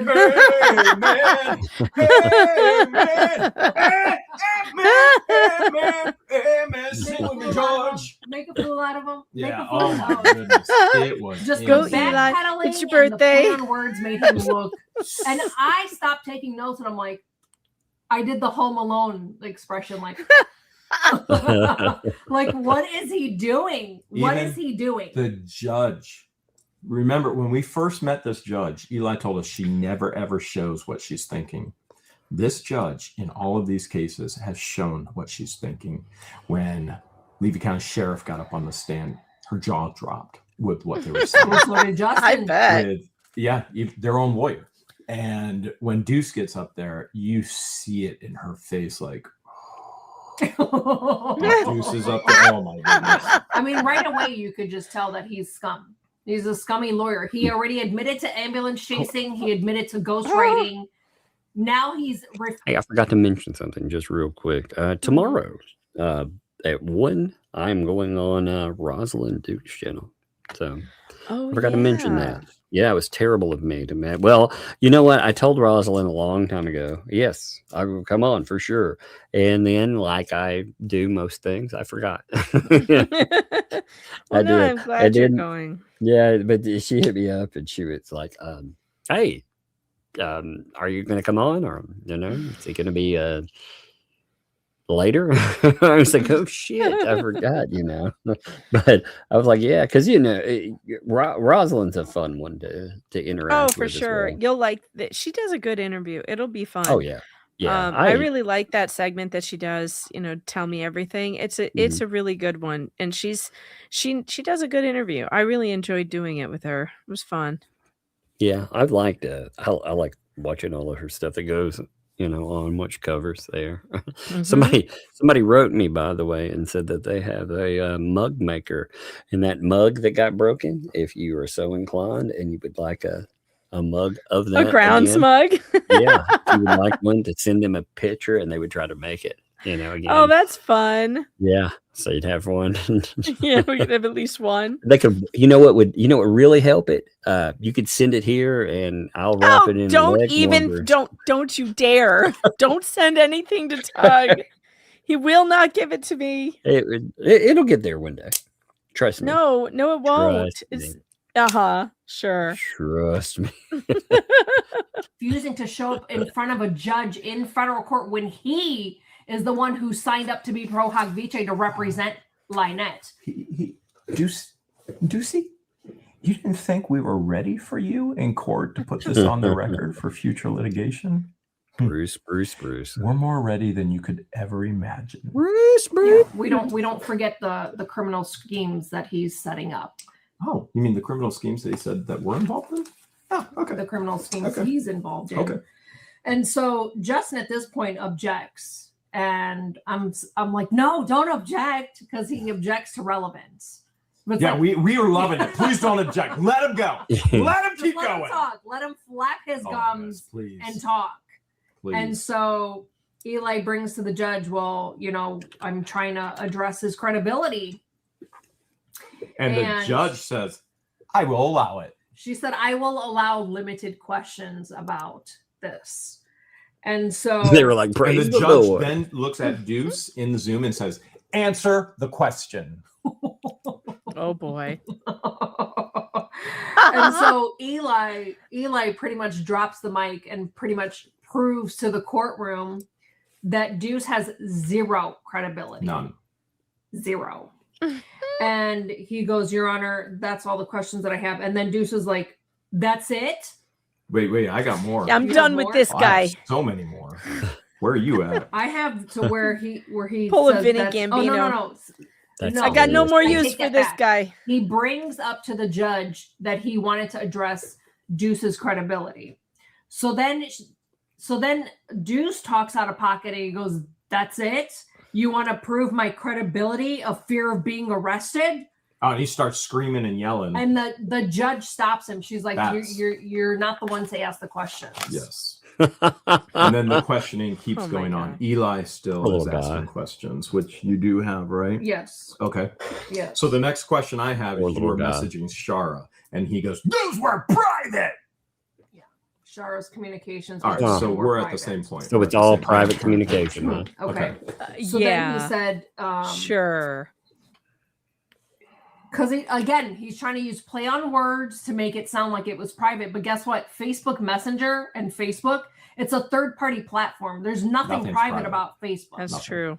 And so he goes, yeah. Not to mention she's a journalist. Yeah, well, that's the whole private. kicker. It's not really just the platform. It's who communicating with. What in the world would make them think? Again, a lot of us keep our mouth shut because we're researching and whatever, but you're not obligated to. Right. Like that's the You're difference. not obligated to. And she never told him that the things they were discussing were off the record. She was collecting information for her story the whole time. And then, of course, when he came after her and he started threatening her with lawsuits, well, then she had even more reason to come forward. Yeah, so he really took the wrong approach with her. Well, that's like all these people, man. When these people step up and they start threatening you, and they start saying crazy things, well, they force you to to defend yourself. They force you to prove to the world that something is real, and it amazes me that they would want to put somebody in that position where they feel like that, especially people that know a lot, And someone who has experience doing just that. Yep. This isn't the first story she's ever worked on. Well, they want to act like, and at first, I mean, it did, like she said, it did intimidate her at first. She was just like, oh God, I don't know what to do with this, but she did what she should do. She answered it, and she answered it hardcore. She didn't let them intimidate her. That's the biggest portion of it. Like these clowns, that's what they like to do. They like to intimidate people, So then he goes, well, then you had digital communication with Shara. He goes, yeah, it was on Facebook Messenger. Again, nothing private about Facebook Messenger. Facebook is a third-party platform, and nothing is private about Facebook. So then he asked him, he goes, so are you the one who put together the anti-what-the-hales ecosystem? He answers no. Oh, what a joke. Exhibits and have shown exhibits. The exhibits are already in the judge's hand in court. When you 100%. Testified, that exhibit was shown. 100%. We already have the exhibits. How do you explain that? Goes, okay, well, you want me to go grab the exhibits? And Eli says, you wanted to create the anti-what-the-hales ecosystem, didn't you? And Deuce finally says, yes, I did. And Eli goes, you wanted to destroy him, correct? Deuce goes, legally? And Eli goes, no, there's no legally here. Let me read this to you. It is already in the court. It says, I want to destroy this man and his YouTube empire. There's no legally there. Right. And then he goes, well, the federal court just threw out a whole court lawsuit based on that quote. Well, No. I guess. Deuce answered, I guess. Yeah. Well, you said no. I say that's not why the federal court thing is being recommended for dismissal. It's not based on, first of all, the entire suit is not based on that one statement. It's based on many things, including that statement. But him saying, oh, the whole thing was thrown out based on that. No, it wasn't. It's just amazing. So again, the message too is that it is okay then to burn down someone's their whole job and business. So if he believes that, then it would be okay if that happened. He did to do him. that. Well, it'd be okay if And somebody did also, that. why not admit it? If it's so legal and you did everything right and you're not worried about it, then you should admit that you're the one that did it. Right? Oh my God. I just found something. What? I've got to interrupt this message just to show you something. I was cleaning out from under the Oh no. clothing rack around here. Get out of there. Get out. Quit hiding under there. Oh no. Get out of there. Quit listening in. Oh no, it's my sleep demon paralysis guy. You're not a cricket. Ugh. God, now back to the message. Get No, that sorry. guy out of here. Sorry, I had to get that one out there. We'll go for a few more minutes and we'll be done.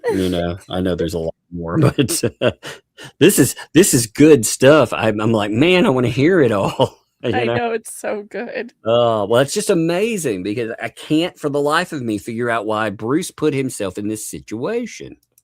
I know. You Well, know? because he has such a big ego. He thinks that he can get out of anything. He's very much like David Gingras in that way. Well, Gingras that's thinks he why. can say anything and get. By the way, did you know that Gingras, he's going after the judge now for avoiding service. He says she's avoiding service. I heard the funniest thing. Yeah, she's avoiding service of his subpoena.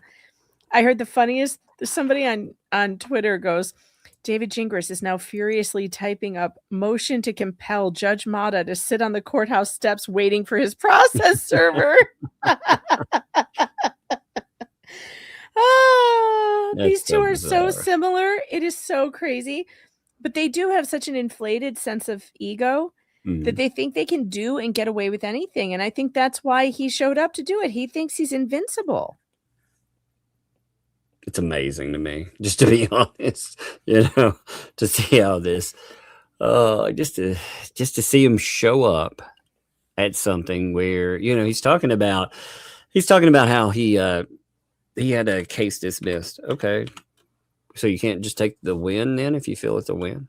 You can't, you got to go and potentially, hamstring yourself because you're not just involved in that case. You're involved in ego thing. He cannot be wrong, and he has to get a win out of it. And he thinks he's going to do a victory lap in this Ohio thing. But of course, he just ended up shooting himself in the foot instead. I'm just like, he's still got the unlicensed practice of law issue. That is a major issue for him. I know, and any lawyer should have told him, do not answer any questions based on that. You can't answer any questions about it. Did he communicate with his lawyer beforehand and tell them this is my plan? This is what I'm going to do? I doubt it. No self-respecting lawyer would have let him testify. I mean, that's what, that's exactly what I'm wondering. I'm like, no way did they have that talk. And his lawyer seems pretty normal. Mm-hmm. His lawyer seems like a professional guy. I don't think his lawyer would have allowed it. No, he doesn't seem like he would be down with the crazy. But no, I don't think so. No, he definitely. He seems like again, he's had some crazy lawsuits. So that's true. But he hasn't done anything crazy in. Yeah, he hasn't been crazy online. Yeah, he hasn't done anything crazy in this case, and so I feel like he would give him decent advice. Is what I mean. Yeah. He wouldn't give him Bruce advice. Is what I mean. Bruce advice is stupid. But I don't know. I don't think he asked him. See if he did. It's when I want to know now. I want to know, did he actually ask him? Because a lawyer, a good lawyer is somebody that will tell you not what you want to hear, but what you need to hear. Mm-hmm. By the way, folks, if you would like to embarrass Bruce Matskin and make him really angry, you should send Tug some more super chats because Bruce can't do that on YouTube. It really bothers him when he sees Tug and me pulling in the cheddar because it's what he's always dreamed of. So you should send super chats for Bruce that we aren't going to give to Bruce. Indeed. Hey, what about a pre-birthday?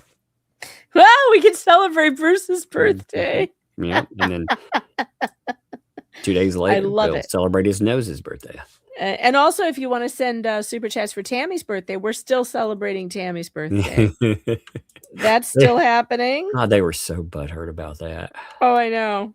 That amazed me. They were so butthurt about it.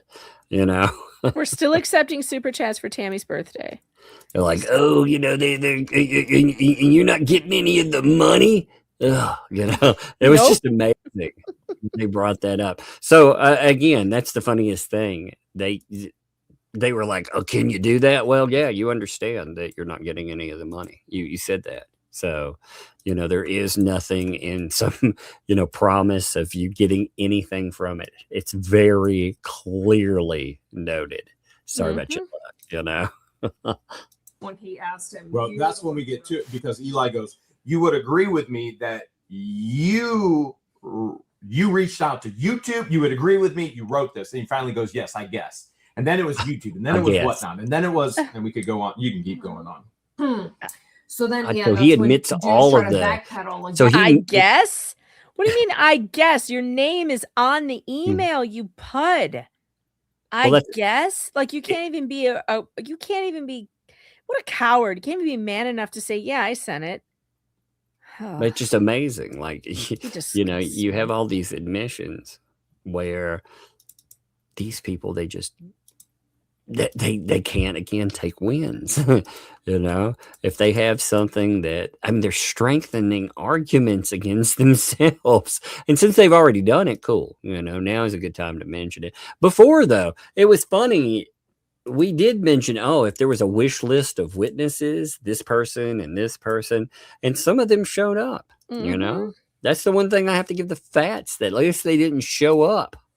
You know, I mean. They were smart enough to keep out of that courtroom. Lord. Bruce wasn't, though. Nope. Can you hold this for 1 minute? I hear something. Yeah, sure. So you guys know what I'm going to tell you right now. I'm going to tell you to go over to Apple Podcasts, Spotify, and download Love Trapped, because I want to see it hit #1. I think we can do it. The fact that we cracked into the top 10 of overall Apple shows, I think we can make #1, and that would make Laura Owens victims so happy, and it would make Laura Owens scream and writhe in agony, which of course, you know, is always funny when she has a meltdown tantrum.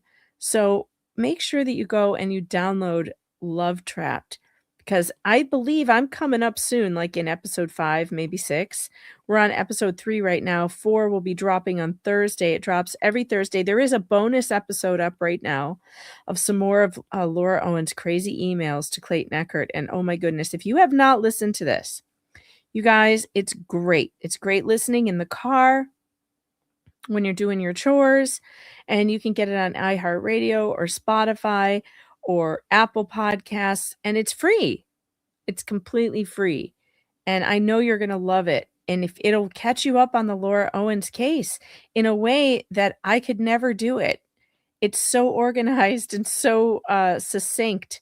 And then if you want to dive deeper in, I have an entire playlist. Tug and I have an entire playlist on that case you guys can catch up on. And I want you to. I want the Hales people to get caught up on the Owens case, because you are going to enjoy that trial. Oh my God. It's just so loony. And you have so much, if you like bad lawyer behavior. Oh yeah. You have to see this Gingras guy and how he behaves. His motions to compel lunch.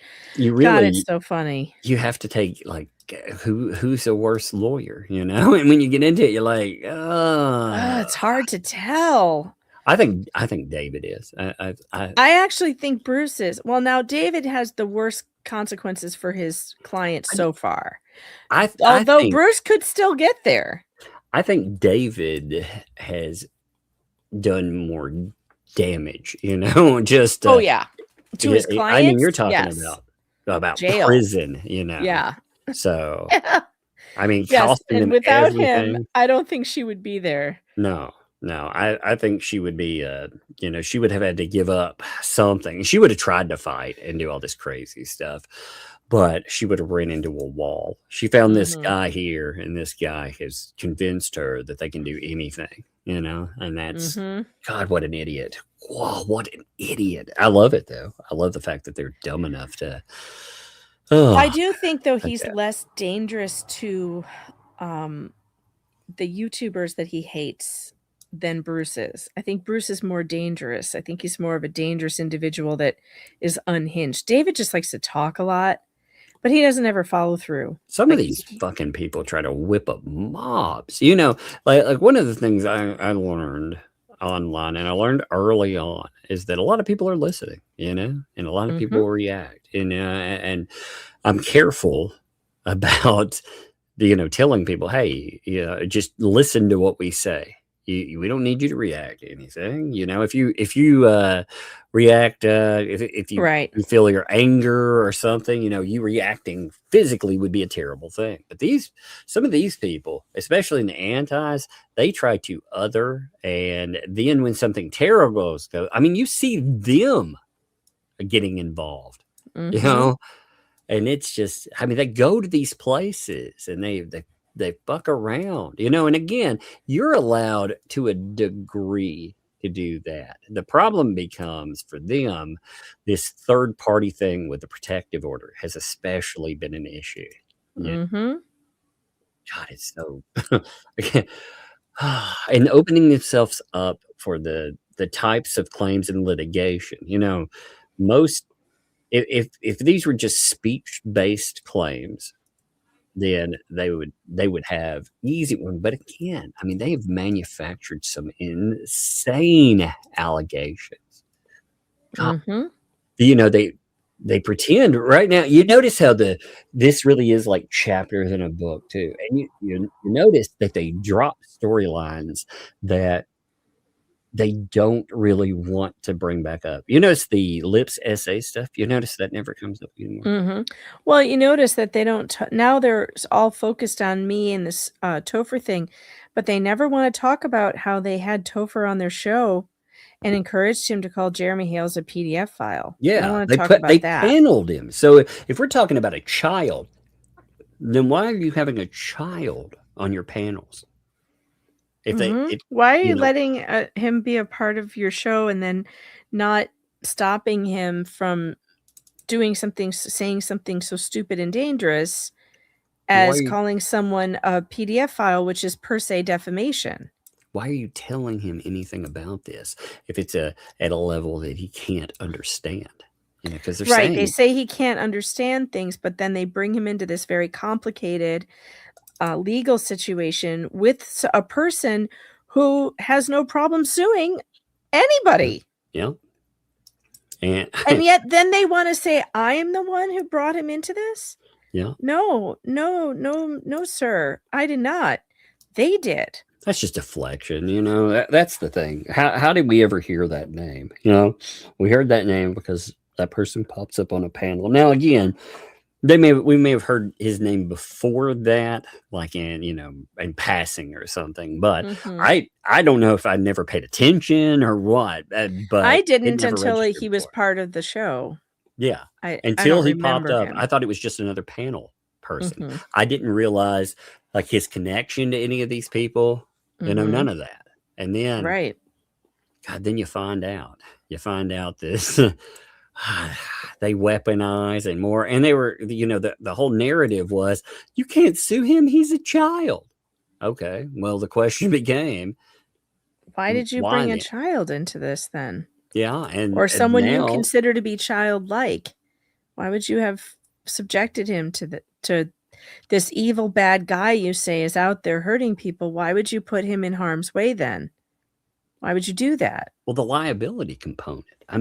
If it doesn't, encouraging him to call someone a PDF file, to get him to thinking that about somebody, that's, if his mindset is of a teenager, then what exactly do they think a lot of other people are taking from that either? There are a lot of people, I've seen their chats. I'm going to say that a lot of them are working on maybe not even that level, Yeah. Seriously. All right. Yeah. I think let's see. I didn't know how much time is left. There's a bunch. Is there? Yeah. It's not that much. Yeah, we can get going. I think we could go. It. I'll go all fucking night. Let's go then. Let's do it. Let's fucking go. Yeah, let's do it then. Let me sharpen my elbows and drop it real quick. Sharpen my elbows. And justify it by saying that the federal court just threw out several cases, which isn't true. Right now, it's being appealed. There was a recommendation sent. Nothing has been dismissed. Oh, it's not being appealed. We have objected. It has not gone to the appellate courts yet. But I use the term appeal so you understand, because everybody's not court savvy. We're objecting to the referral of dismissal. That's actually a good. Hey, that's a good point too. Sometimes we'll use terminology just because maybe somebody doesn't understand a term. You know, I think that's a good noting in there. Yeah. Appeal's the wrong legal term, but you understand. We're saying no, this isn't right. And also saying that the judge is biased because he threw in that judge has thrown himself Under in the bus. so many ways with his recommendation. It's sad. Yeah, it is pretty sad. I thought he'd end up being a good judge, but So then Eli asked him, isn't it true that you reached out to YouTube to have content removed on several occasions? And he responded back with, first he mumbled. And he had to think about how he was going to answer. He mumbled. He goes, I had one. It was one occasion. And it was a video talking about Jeremy Hale's wanting Miss Preston to be art. Great. Which isn't true. Which is not true. Let me be very, very specific. That's gross how they use it. They have made false allegations against me. I am a firm believer if you make a false allegation against somebody and you know it's false, that you should live out the consequences of whatever that false allegation was. Meaning, if it was found that I was guilty of ARPing somebody, graping somebody, and that I had to do 50 years in prison, the person that falsely accuses me of that should also have to do 50 years in prison Yeah. for Agreed. the false allegations. It's the only way the false stop these. 100%. And maybe that would stop the false allegations. 100%. I agree with that. That And they of should course, have to that's live what out he the meant. consequences. But of course, you know, it's always weaponized this way. I've seen this dozens of times. This is part of the false accuser handbook. It is, you know, it's the, They just I couldn't run have with done this, that because they run with this terrible story. It's false, but they repeat it so many times that a bunch of people believe it as true. And no matter how many times you say, no, that's not what happened, you're always going to have that faction of people who still believe, yes, it did. That's what happened. I know it happened because Felicia told me so. What amazes me is how people don't even fact check the smallest claims. Like I see people over there that have never, they tell you, I just listened to you, Lisa, and it blows my mind. Why would you do that? You know, if you're gonna, some people just want to join up with a fucking mob and ruin people, but they're convinced by, you know, these folks that this is somebody who deserves it. That's crazy to me. There are plenty of people out there that deserve it. You know, make sure when you're doing that you get it right, because there can be some real consequences to it too. You know, they stated falsely, knowingly, willingly, maliciously about individuals. I've never said anything. I would never, ever want anybody to be ARPed or graped or anything else along those lines. So here's an attorney with zero credibility who refuses to show up in person to show cause in front of the judge to discuss why he shouldn't have his pro hoc vice status removed and why he shouldn't be sanctioned, took what Jeremy said out of context and twisted it to his narrative, his contrived narrative. Yeah, there's not even a context that goes Do with. you see the pattern? And so one occasion is false. Oh, extremely false. I don't.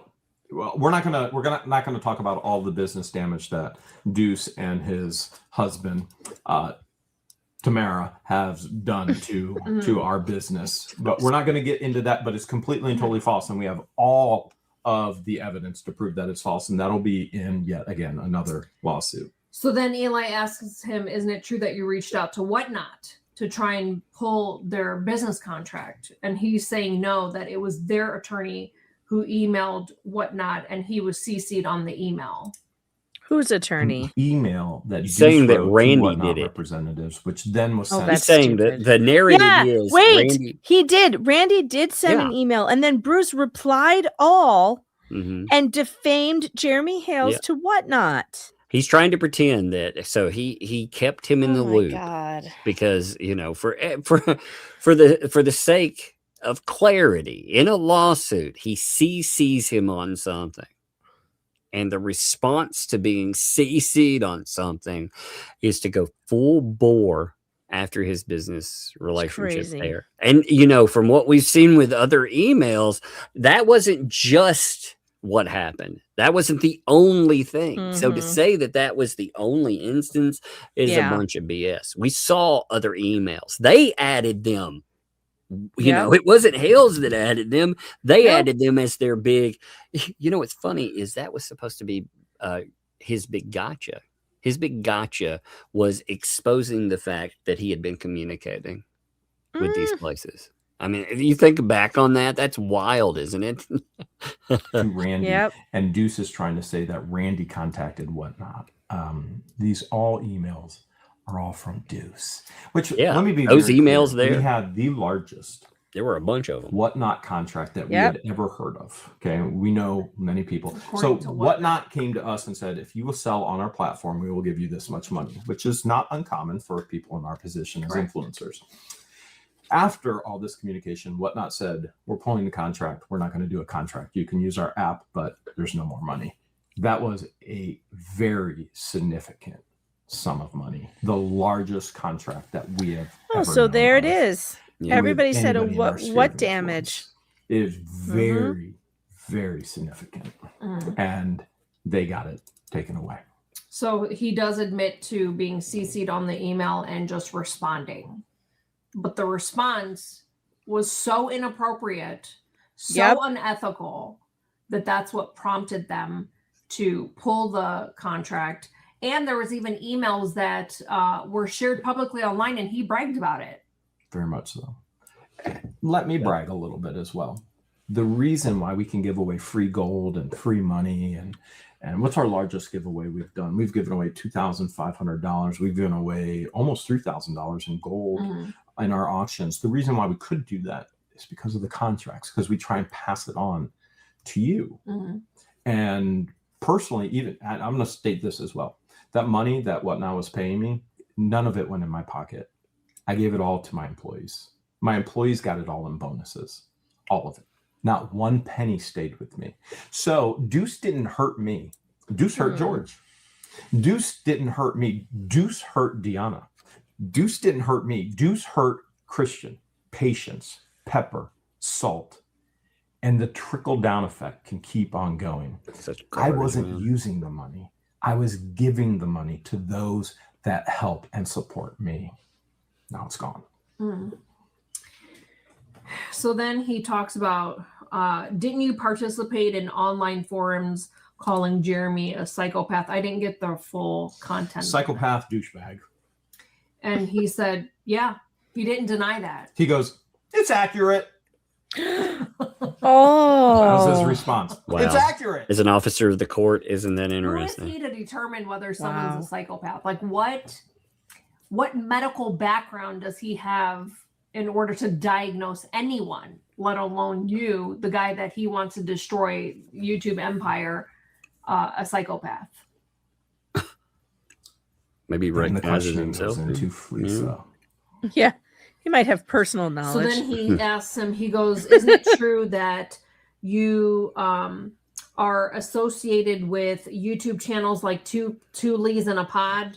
You collaborate with them, and let's stop promoting the channel. Let's not say the actual channel. Just say Fleesa. I'm not editing it out. Just say Fleesa. You understand these idiots? They get off on us saying their name. They do. They don't care what context. They get off on it. So I don't want to use real names. I don't want to use real YouTube channels. Use the names that we've given them so that we don't have to say their real names and their channels. So then he talks about how, yes, he does join YouTube streams and he's collaborating the true story with Fleesa about Lynette and Crook. And then he asked, weren't you the one who introduced Lynette and Crook to Fleesa? And he starts stuttering like crazy again. He's caught in another lie. So then he asks him, isn't it true that you reached out to... I'm curious, did he recruit them as PR? I think he did. Because I mean, they seem to really like that title. I think he did. I don't know how he found him, but I think he did. Yeah, I'm not sure. He's not wanting to say that he did. Yeah, of course. So but that's interesting. So he's denying it. But I would like to know how they did get caught up. Then how did they get connected? That's an interesting question. Yep. And yeah, I mean, they were very comfortable. And again, that layout on that website really gives you a mindset. You know, you can see a mindset in it. And the mindset was he's the legal authority and they're the PR. I mean, they said that publicly. So, you know, when that's their terminology, they tried to say, again, the deflection on that, and they've stayed with it, is that was never public. I'm like, well, how did people get screenshots of it if it wasn't public? Exactly. Because that they weren't, it was just a placeholder. Yeah, okay. Yeah. I mean, they pretended, oh, that was never public, though. It was never published. Yes, obviously it was. I went in and archived it. You can't archive a private website. Oh, my God. That's the craziest thing I've ever heard. Vomit.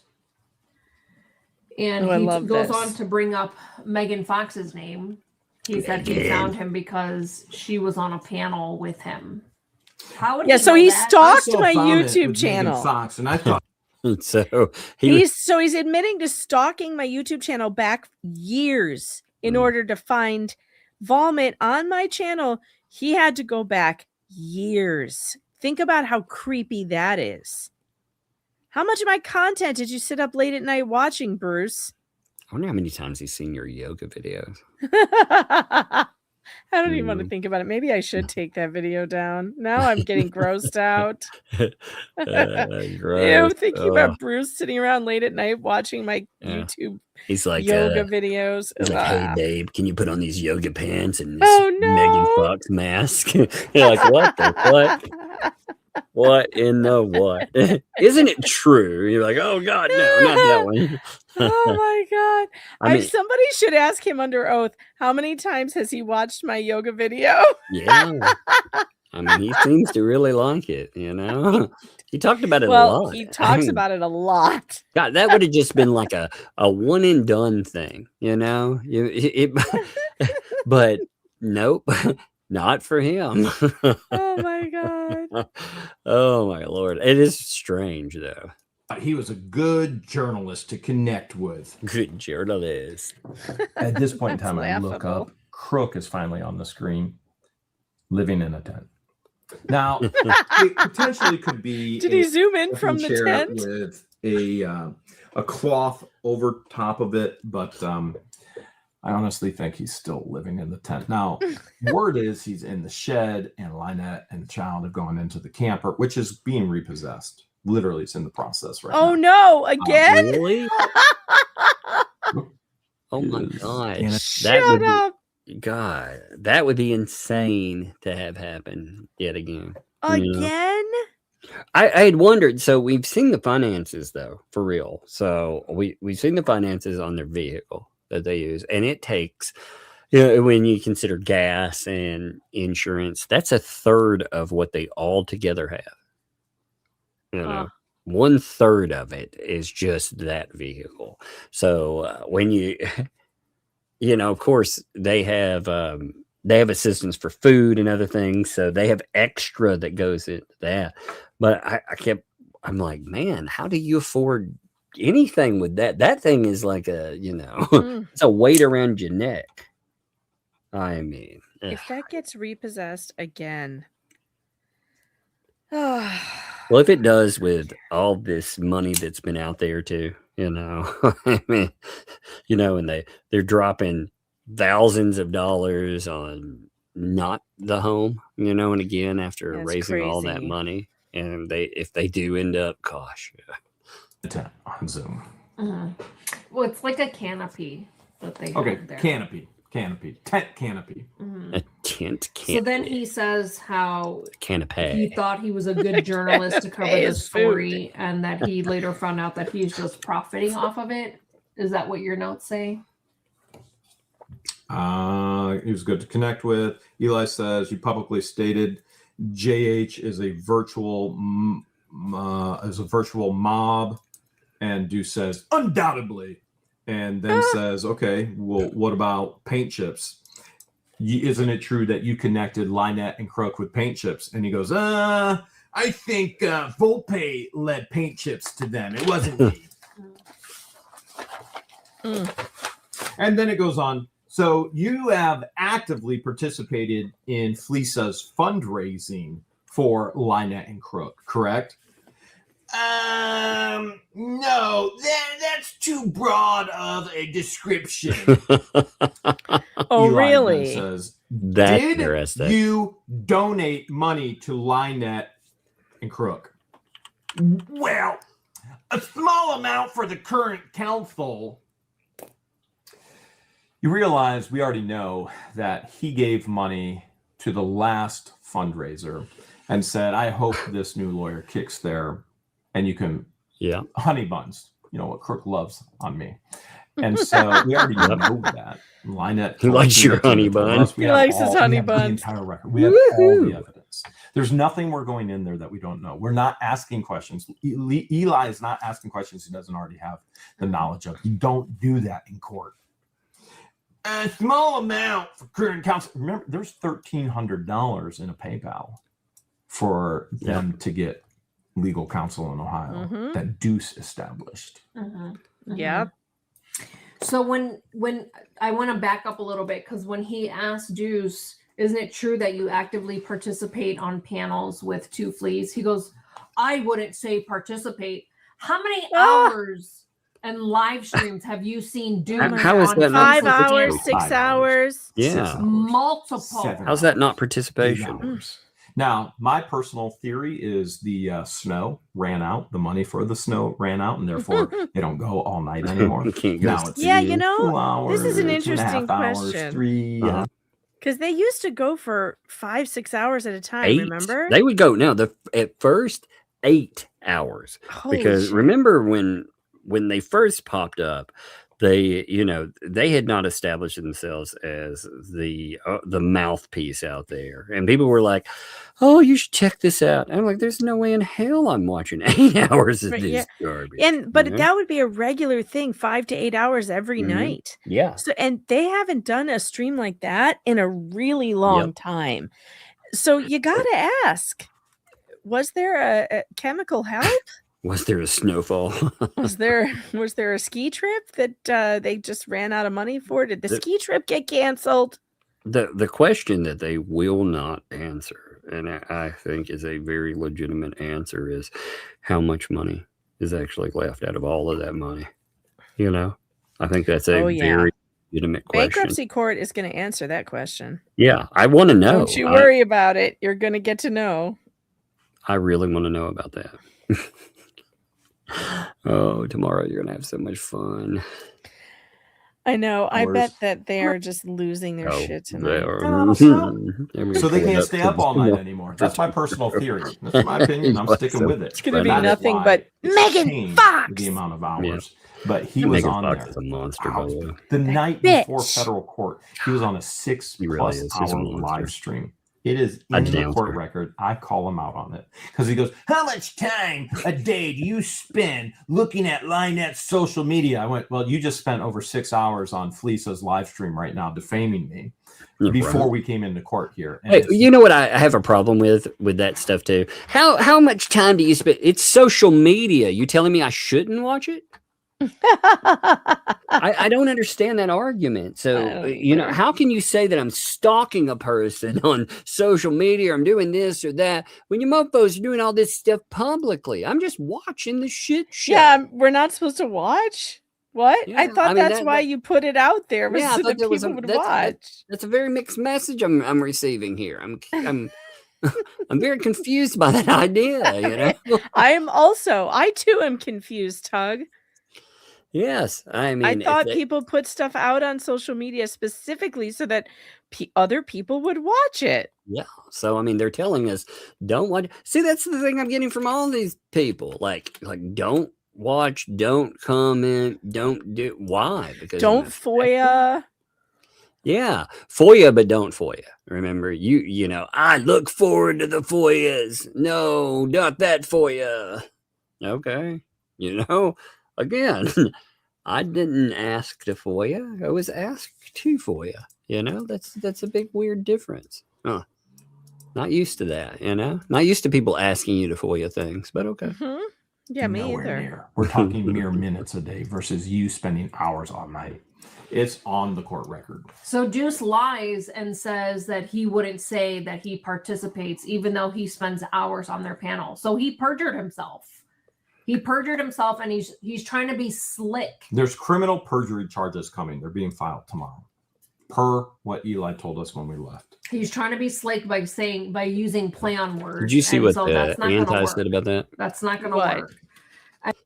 Whoa, shit. That was an accident. My bad. What'd they say? Here. It was only minor perjury? Yeah, they said, where the fuck was I? I hit that on accident. We're right close to here. That's not going to work. There. That sounds right. Not going to work. Right there. Right there. That's exactly where I was. That was perfect. That was amazing. Oh my God, you're a genius. Woo, I'm a genius. No, but they said that the perjury charges would go to there. So they were guessing at who they go to, right? And they said the perjury charges actually they wouldn't go to like a Dan Owens, but they would go to someone like his boss. And they were implying you could see they don't understand how that would work. But regardless, what they're saying is that anything that happens in Florida, they don't understand any of this stuff, right? Because they were like, well, you know, I was laughing about it. I was like, really? You think Ohio's going to for Florida? perjury, it'll be in Ohio. You're right, Florida. but they oh God, they're so stupid confident. Hurts. They're so confident in the corruption in Florida that they think anything that happens in Florida will just get dropped. Yeah. Well, I have bad news for him. Perjury is going to be held in Ohio. Yeah, that's exactly. If you commit perjury in an Ohio court, you face the perjury in Ohio. If they decide to go after it, that is a big if. I mean, that's a big if. You never know. You know, perjury is very, very rarely prosecuted. However, my experience with Laura Owen says it's not never. Yes, that's the kicker. And she's got sometimes 14 felonies, like 5 of which are perjury charges. So yeah, it can happen. It depends on how egregious it is.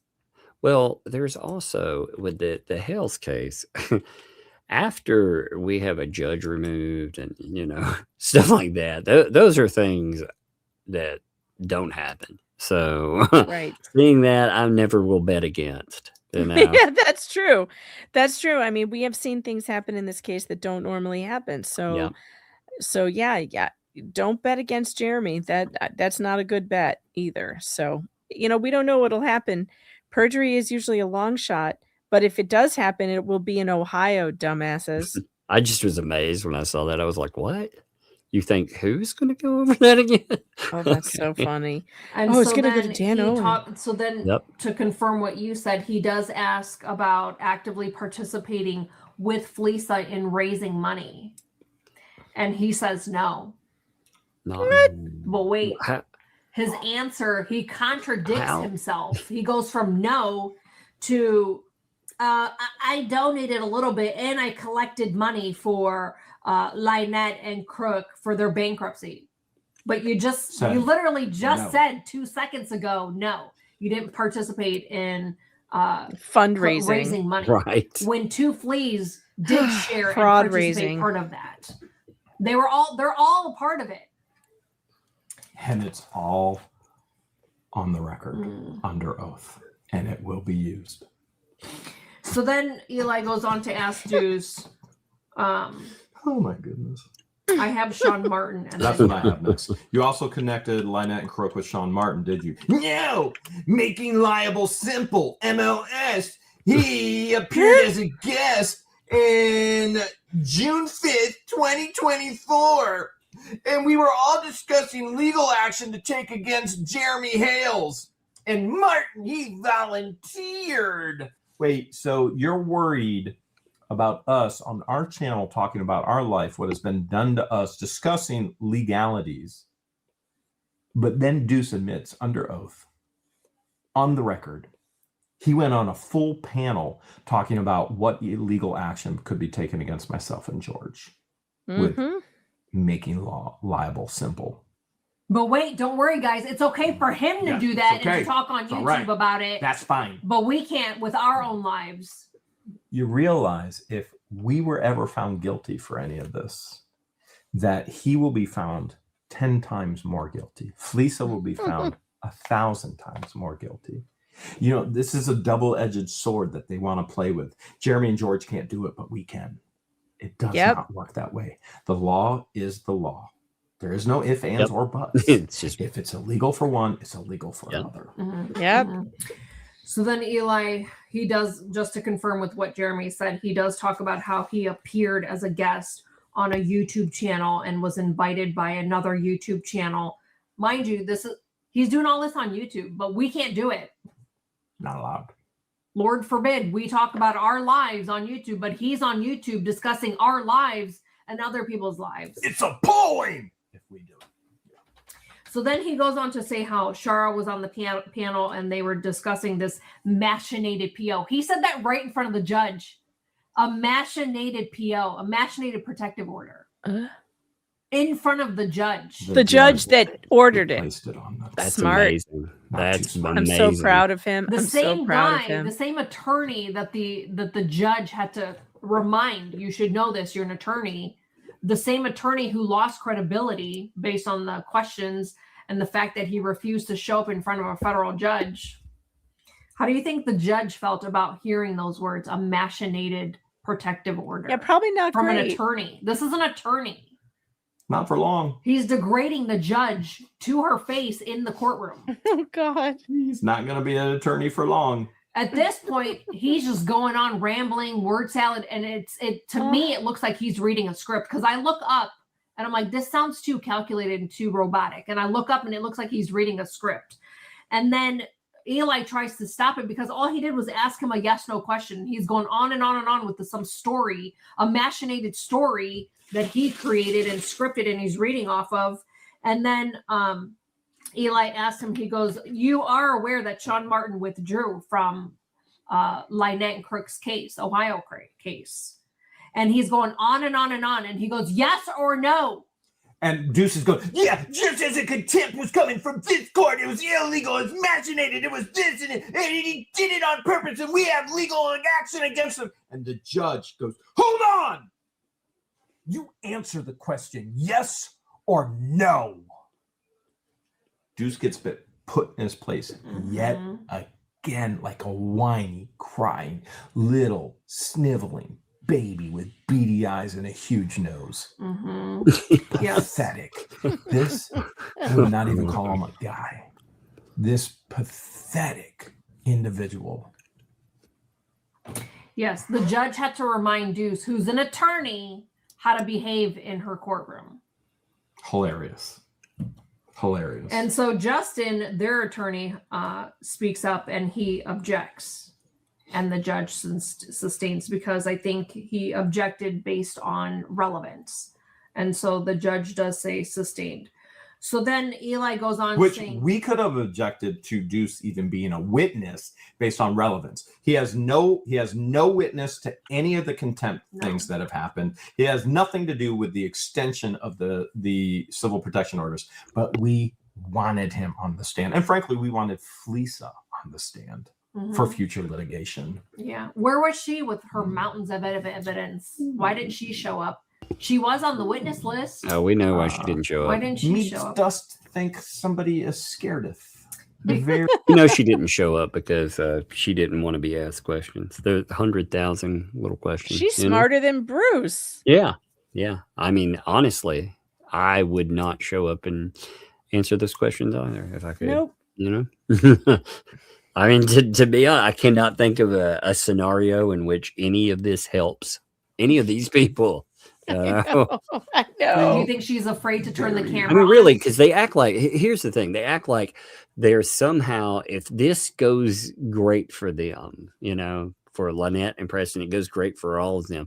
Like the protective order never happened or the violations never happened, Yeah. I mean, they're still there. So you're not erasing them. They're still there. No. She would have had to turn the camera on to appear in court.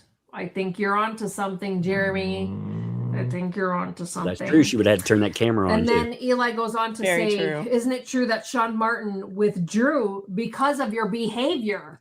You. And he brings up the email that Sean Martin wrote to Yep, we saw Deuce. that. And Justin immediately, object! And so sad because the judge sustained, which means he doesn't have to answer the question. And I wanted that answer.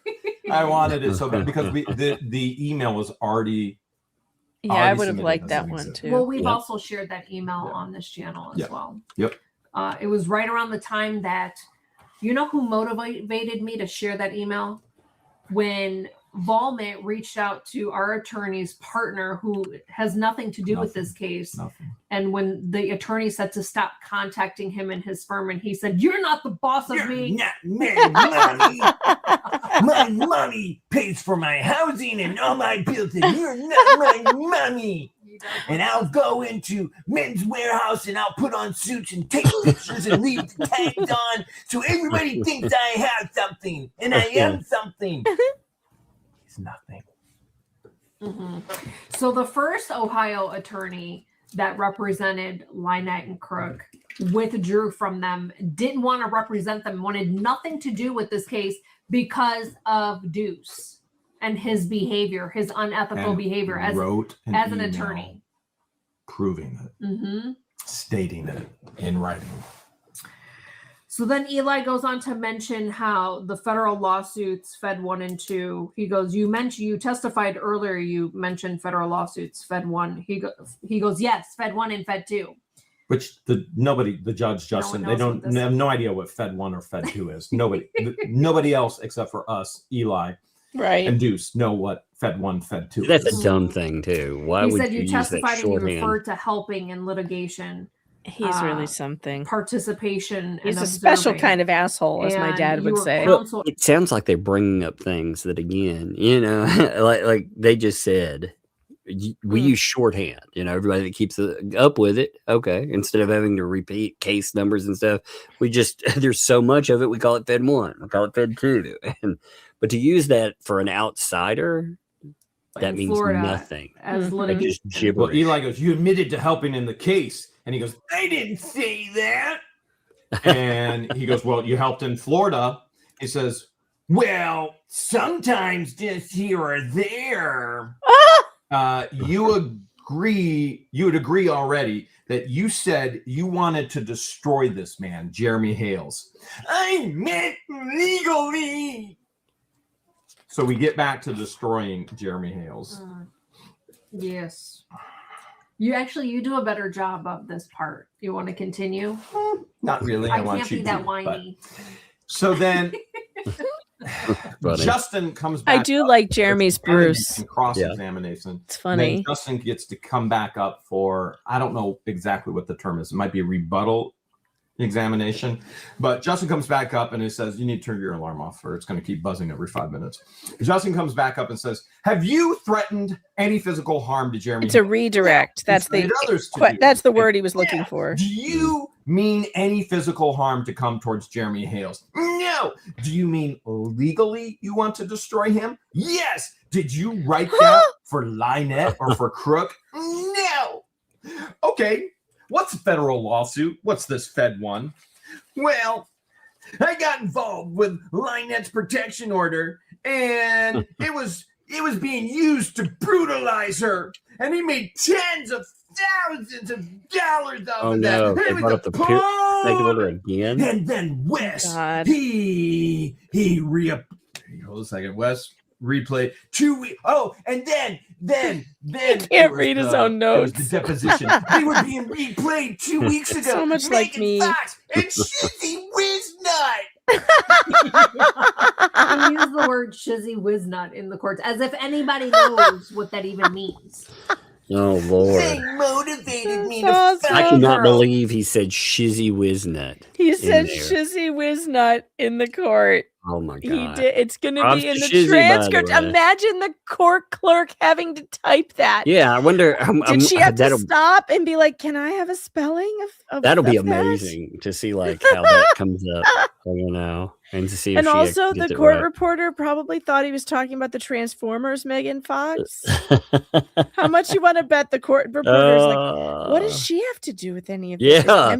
Wow, this is that MTK big? involved too? This is Hollywood level. Holy Yeah. crap! Holy crap! He literally said under oath on the record, "Shizzy Wisnut." Mm-hmm. And admitted to helping her find a lawyer. So he's soliciting other lawyers for her on her behalf. Eli objects at this point. He goes, "Listen, Florida isn't under the jurisdiction of Ohio. We're here for protection orders. This is Ohio's jurisdiction under legal residence for protection orders. We are here to talk about contempt of the protection orders, and extension of the protection orders. That's it." And the Deuce is going on and on and on in circles about Fed 1.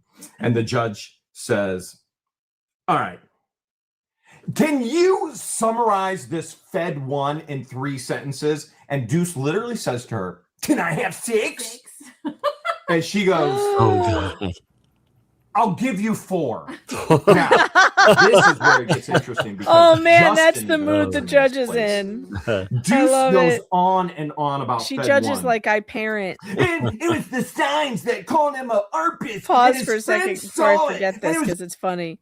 Okay. Whenever my kids would mess with me about curfew, so my oldest, I'd be like, "Be home by 10:30," and she'd be like, "How about 11:30?" I'd be like, 9:30. Yeah, that's the way to go. Yeah. And now we're down. You want to go for 9? And then she would be like, "No, okay, I'm fine with 10:30." I'm like, "Too late. You argued." Yep. Makes that good point. Yeah, I do Yep. that to them. Oh man, if we do this, can we stay up later? Sure, you can stay up till blah blah blah. Don't you mean No, no, I'm in a little bit earlier now. Thanks. Yeah, you always go down after they do that to you. The whatever the thing is, it gets smaller. That's excellent negotiation right there. I That's can how you tell play that the magistrate is probably also a parent. Yeah, the magistrate is probably also tired of the Tired the of this crazy shit. with this stuff. Oh, Yeah. Lord. These people kill me with only his friends, and nobody else saw it. And it was at 7:30 in the morning. By the way, do you realize never once, not even one time Deuce has ever said Lynette and Crook didn't write the signs and put the signs up. Their own lawyer has never used the defense that they didn't do it. He knows they did it. They did it. His defense has been nobody saw him, so it doesn't matter. Yep. So at this point, Justin cuts him off. He's going on in circles and circles and stupidity and whining and crying. Justin, their lawyer, cuts him off and he says, "You are way over. I am cutting you off." And he goes, "It was just one long sentence." And the judge says, "No, you're done." And I'm going, "Woo! Yeah, baby." It was just one long sentence. Like, "You have surpassed your 4 sentences." And he's like, "It's one long sentence." Oh God. And Justin disagrees with him. Deuce goes on to say, "Well, defamation still remains in the lawsuit." Justin says, "Have you witnessed Lynette or Crook threaten Jeremy Hales or George?" Never. Well, wait, can we back up a little bit? Because in my notes, I talk about how Justin asked him, "Is there a resolution to Fed 1?" And he said, "No. It's been stayed for bankruptcy." Remember, his bankruptcy, the bankruptcy idea was his idea to stay the case. They are now going to lose everything in their life. It is literally underway right now. Justin, what he got paid from Fleesa, from Deuce, all that money was on behalf of Lynette. It is all going to be recovered. Justin is in there for 2 days straight with all this insanity. and he's not even going to get paid. They're going to recollect. They're going to take that money back that was given to him, and he doesn't even know it yet. God, if I could do that. Although I got a feeling he's getting some insight now. Justin asked, have you ever asked others like vomit or paint chips or anybody else, the fleas, to threaten or harass Jeremy, Hales, and George? Never. Okay. So that's all being said. Eli gets to come back up and cross-examine after the re-examination. I don't know the legal terms for that. Direct. Yeah, recross So is right. Eli comes back up, says, what period were you their lawyer? And Justin objects, says there's no relevance, and the judge sustains, so it's not allowed to answer it.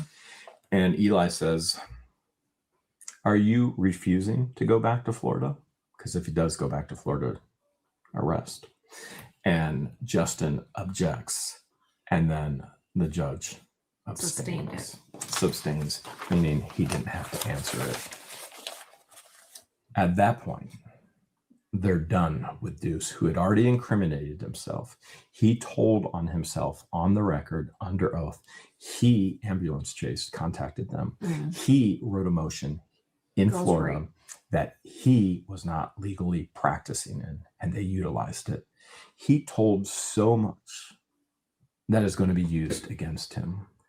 And the same is true for the next witness that comes up, Tina, then Crook, then Lynette. This is just amazing. Getting started. God, this whole series right here is just amazing. Looking at everything that's gone with this. I know, it's so fun. You know it's sad. Tomorrow you're gonna have to make a decision. You're gonna have to make a decision. I am. Yep. Tomorrow you're gonna have to decide: do I want to cover more of this, or the insanity that I'm sure has been happening all night? Oh God, I know. It depends on how good it is, though. They really better put on a banger. They better put on a banger of a show. Apparently, they have been the Megan Fox rant. Of course. Well, I had to get back into season 7 somehow. Yeah, well, I do not appreciate being written out of anything. I was sad for you. You will not ignore me, Dan. I was so sad for you. I was like, oh no, she's been written out. Say it ain't so, Megan. Yeah, I mean, I can't let just J-Hip get all the credit and all the attention. Sadness. I mean, what's a flea cap without ranting about me for 2 hours? Exactly. You know, it feels so empty without me. I know. It's a depressing thought. God, we've been on here 3 hours. I'm gonna hit super chats. I'm gonna roll these. All right. You go. Yep. You go do that, and I will. I'll go to bed. All right. That's go what I get do. you some sleep. I will see you tomorrow, and it will be fun. All right. Take care. Right, bye, Chad. We're gonna bang through these decently. I'm not gonna say fast, but decently fast for me. Colleen, thank you for that membership. Thank you. Welcome. Thank you for the membership, and welcome to Tugs Thugs. Thank you, Colleen. Love to you. Appreciate you. Suzanne, always glad to see you, Suzanne. Thank you for dropping that membership there too. Thank you. Thank you from me and from the people you hook up with that. MaxLab, yes indeed. Thank you for sending that over. Saw that, was laughing about portions of it. This weekend, I'm thinking we'll see what's there. That might be a document for the weekend. We'll see. It is a 28-page doc. I'm sure you will post as well if people want to check that out. Check out Max Lab Show. He needs the watch hours too. So give it a good look. Thank you, bro. Jada. What's up, Jada? It's good to see you. Always love that background there too. I love the fact that it will always invoke Christmas. Thank you for the 5 gifted memberships. And thank you for being here. Sherry, thanks for the 5. Is it Clark's birthday? Let's celebrate it for him. That's right, Clark. We need to sometimes celebrate Clark Stark's birthday. I mean, it's amazing. Happy birthday from all of us to you. And if cricket is a bugging device, then let it speak through you. Oh yeah, that's a good birthday song. Love it. Thank you. Sherry dropped 5 gifted memberships in that too. So Not only did you put that in, but drop 5 giftos. Thank you. That is awesome of you. I love it. Thank you there. Fallen Hero. What's up, Fallen Hero? Appreciate you, my friend. And as I say, every single time, you are like a rock, a constant. So thank you for being here, my friend. Craig. What's up, Craig? Thanks for the 50 there. Appreciate it. Sorry about your luck, Clark. Hopefully this will buy enough air freshener and some eye bleach. Indeed, Clark. Indeed. You know, you might get your own banner out of it, though. You never know. Razilla, thanks for the 5. The ecosystem is so ugly that their faces can shatter plexiglass. That in and of itself is a massive feat. Spin Doctor, thanks for the 5. Pretty impressive Clark can be in Tennessee, New York, and wherever the hell Ray is at the once. I know. Clark, he's superpower. Again, that's what you get when you cross Superman with Game of Thrones. Stacy, thanks for the 16 months.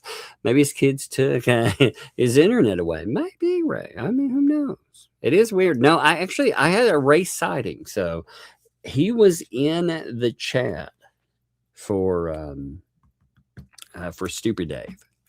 What I wonder is he on traveling? You know, maybe he's traveling. Maybe he's over in Florida already. You know, who knows? Maybe we could ask Clark Stark. Hey, what's up, bud? Arnold, thanks you for the 10 there. Happy birthday, Clark Stark. I know, it's amazing. Clark, very merry unbirthday to you. Cat, thanks for the 5. Bail funds for either of you. Thank you. Thank you. You know, I figure Megan apparently will need them more than I will.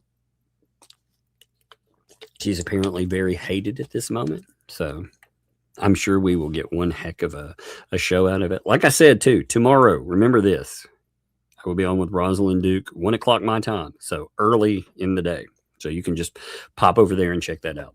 You know, you check it out at a good time in the day. You know, it'll be 6 hours before our night show. So I'll be on there. It should be fun. And I hope everybody tunes in. El Flock and Lou, what's up? Hi, it's great to see you, El Lou. Thank you for the 5 giftos there, too. Appreciate you. It's good to see you for sure. Lucifer's Death Angel, thanks for the 41 months. That's amazing. Thank you there. Oh, yeah, I have to say, the chat is amazing, by the way. Hey, Tug, what did the cops say today? I contacted the police. They said it was not a cop. So it was odd. If it was a person looking for something, usually you don't ring and just walk away with it. I mean, it is exactly a minute. It was I can't stress that enough. It wasn't, they didn't have papers in their hands or anything like that, you know. But again, it was very hard to see because of all the rain. So the rain, you know, it creates all the shadowing and stuff. So it makes the night function on the camera look even weirder. It picks up volume, but there was nothing to pick up except for knocking. You know, there was one doorbell ring and then one slight, but I think the knock got 10 seconds. I can't even get to my door in a minute, you know, and that would assume that I heard it right away too. It's kind of weird, but Megan, sorry, you got doxxed? Yes, indeed. And they say that didn't happen now, by the way. They totally didn't do that, you know. So Megan will prove that wrong tomorrow. Hugs and loves to everyone. We'll be listening and cooking. We'll love to you too. Appreciate you for sure. Thank you. For real. Thank you. Susan, thanks for the 10 there. We'll send Clark my cricket cam operative. The crickets work, Jeeb. I mean, the chirp gang gang. Get your chirp gang gang on. Oh my God, that's hilarious. El Flock and Lou, thanks for the 5. Has Clark been using the Home Alone listening device? Man, Clark is a man of very, very mysterious ways. Jack and Mom, thanks for the 10. And Tori didn't have to go back. The daughter said they were driving the RV back. So her husband should bring the RV back while she could have helped the search. Well, what I found interesting about all that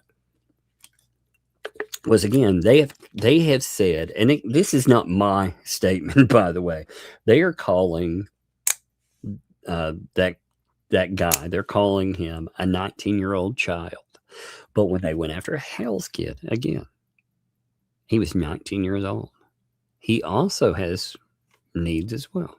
So they know this, but they have continued at every chance they can. They even created an insane narrative not too long ago where, he had to make a statement online saying that everything was okay.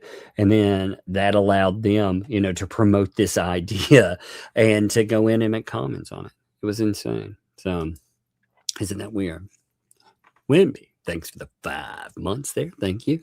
Lisa's cricket is so stoned from secondary smoke, it doesn't want to live. Maybe it's just lost. It's like, how do I get out of this chicken skin bowl? I'm drowning in it. As if, thanks for the 5. What can those of us who are severely allergic to the BS, what can we do? Well, you know what you do? You take the one cure for it all. You take the truth. That's right. And you take it with a lot of laughter. That's the way I deal with it, Oh, Monica, it's your birthday, huh? That's awesome. Well, you know what that means today. If it's your birthday, it means happy birthday. From both of us to you. Happy birthday. May all your dreams come true. Happy birthday. Hey, happy birthday. We love to have you here. Happy birthday. Here's to another year. I hope your day has gone excellently, by the way. That's why we had such a long show when it was your birthday. Yeah, for real, appreciate you. Rosilla, thanks for the 2. To make him look slimmer, put it in Uranus. No. That wouldn't, I don't know if that would work in some ways. Depending on, you mean the planet or and Cynic, thanks for 2. Dave is on Plenty of Wells. I'm not surprised. He's trying to get out there and he's trying to pretend that he was harassed and all of this stuff. He was such a victim. But now he's going to do all this stuff. He wants attention again. And it's funny. So if he wants it, cool. He can get some. I figure maybe he'll end up doing more of his commonplace stupid. It's amazing that they're like, oh, we're being driven crazy. We just want to be left alone. And then they do fucking hours and hours of content talking about Hales. Which, they can't leave it alone, man. I can't leave it alone. Catch up. Oh, what's up, Catch Up? Good to see you. Thanks for the 2 thirst trap thumbnails. You have to be fucking thirsty for that one. Where's my water in this desert? I'm going to pass that water hole. It's poisoned. Tracy, thanks for the 5 giftos. Man, Tracy, it is honestly great to see you. I appreciate you. I love seeing you here. Thank you. And I very much appreciate the gifted memberships too. I appreciate those because again, they don't just help out the channel, they help out others too. So all you people who do that, thank you. Emmy, thanks for the 2. Uber Megan. Indeed. Rhea Rye, thanks to the 2. Tug, was he a sexy cop? Stripogram? Arresting. I don't know. He didn't look that sexy there. But then again, maybe, some of these folks, they do seem to Timu shop more. So it's probably Timu Stripogram cop. Just Jay, what's up? Thanks for the 5. It was Volmet looking for an interview or a handout. Probably Probably. S. Shad, thanks for the 18 months. Are you sure it was a real cop or an impersonator? Most people would open their door to police officers. Yeah. I mean, I don't know. Like I said, I can't really tell. It's so foggy on the image. The person looks away. Like I said, it could be anything, you know. I thought at first I was like, man, PI, or I keep waiting for maybe we get a processor, because I've been gathering. Let's just say I've been gathering a lot of stuff because somebody said that they want a lawsuit. So I've been gathering all of the material that I would need for something. And holy God, there are things in there that I've forgotten all about. And I'm sure that if I ask for what I'd do is I'd probably upload everything into AI. I would have it help me, put together a timeline, and then I would check with somebody who's actually been there for it too. I would check against their timelines and stuff of everything, because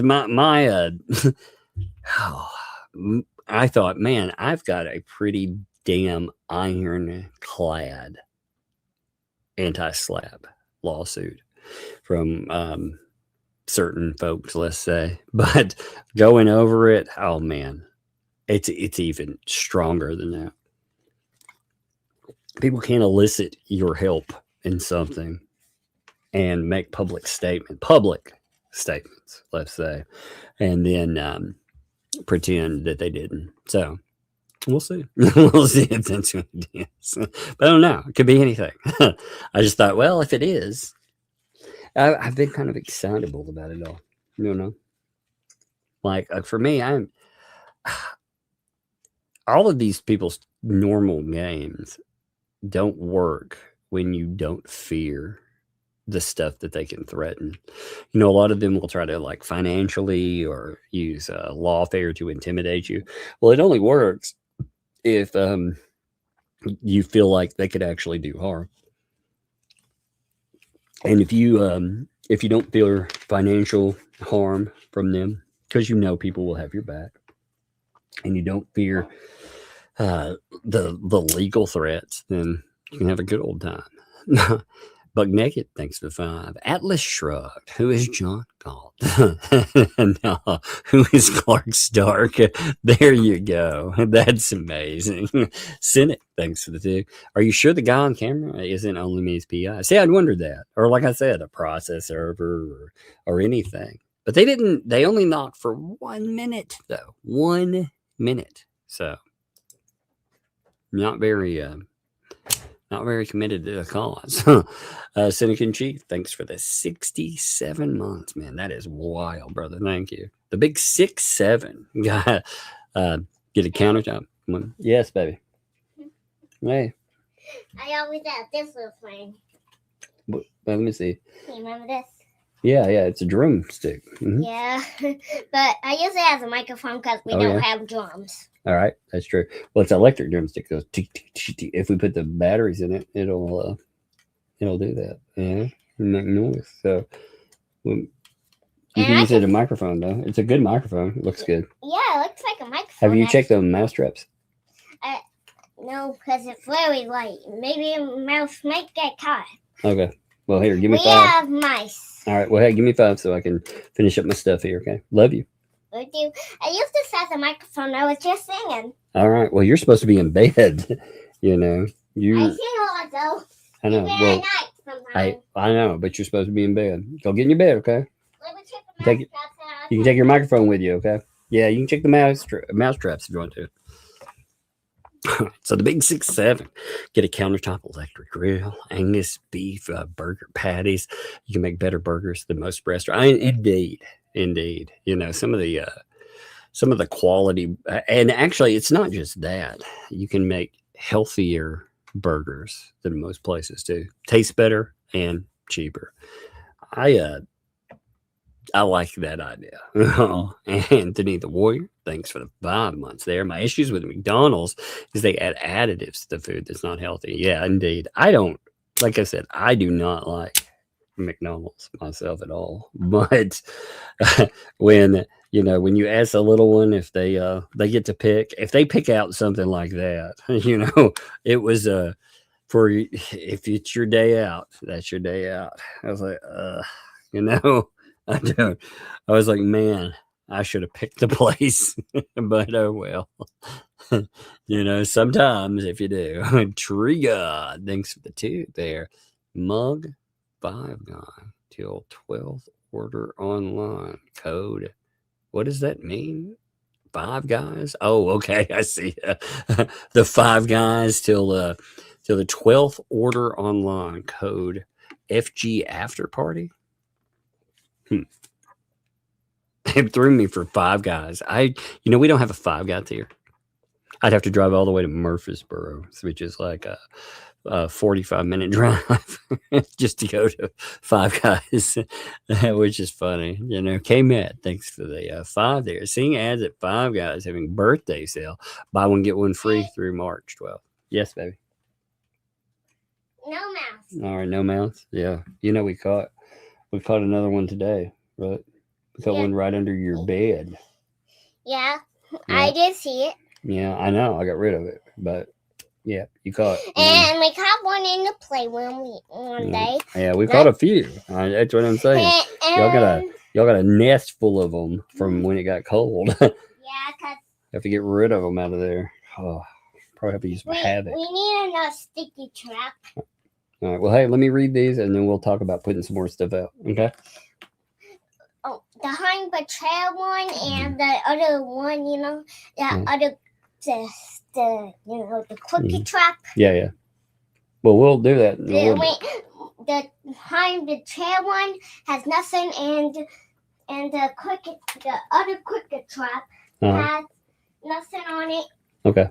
Well, we'll put some more stuff out. I think I've got a couple more snap traps. I'm just singing different characters, and I always steal the one. Okay. Well, I love you. Close my door. Okay. Okay. You want your door closed? Yes, ma'am. Thank you. But so 5 guys has buy one, get one through March 12th. So check it out in your neighborhood. I'm in LA. Well, that's good news, you know, for people out there that have one. I don't have one anywhere near me. I'll have to tell Megan about that though. Angela Clark, thanks for the 5. When is the decision on the judge being removed supposed to be made? Who knows? Who knows how fast that will come in, or how, you know, it could take a while. It could be soon, or it could take a while. Who knows? You know, we'll just see. You know, and again, I wouldn't count anyone out. Again, decisions like that are not easy to win.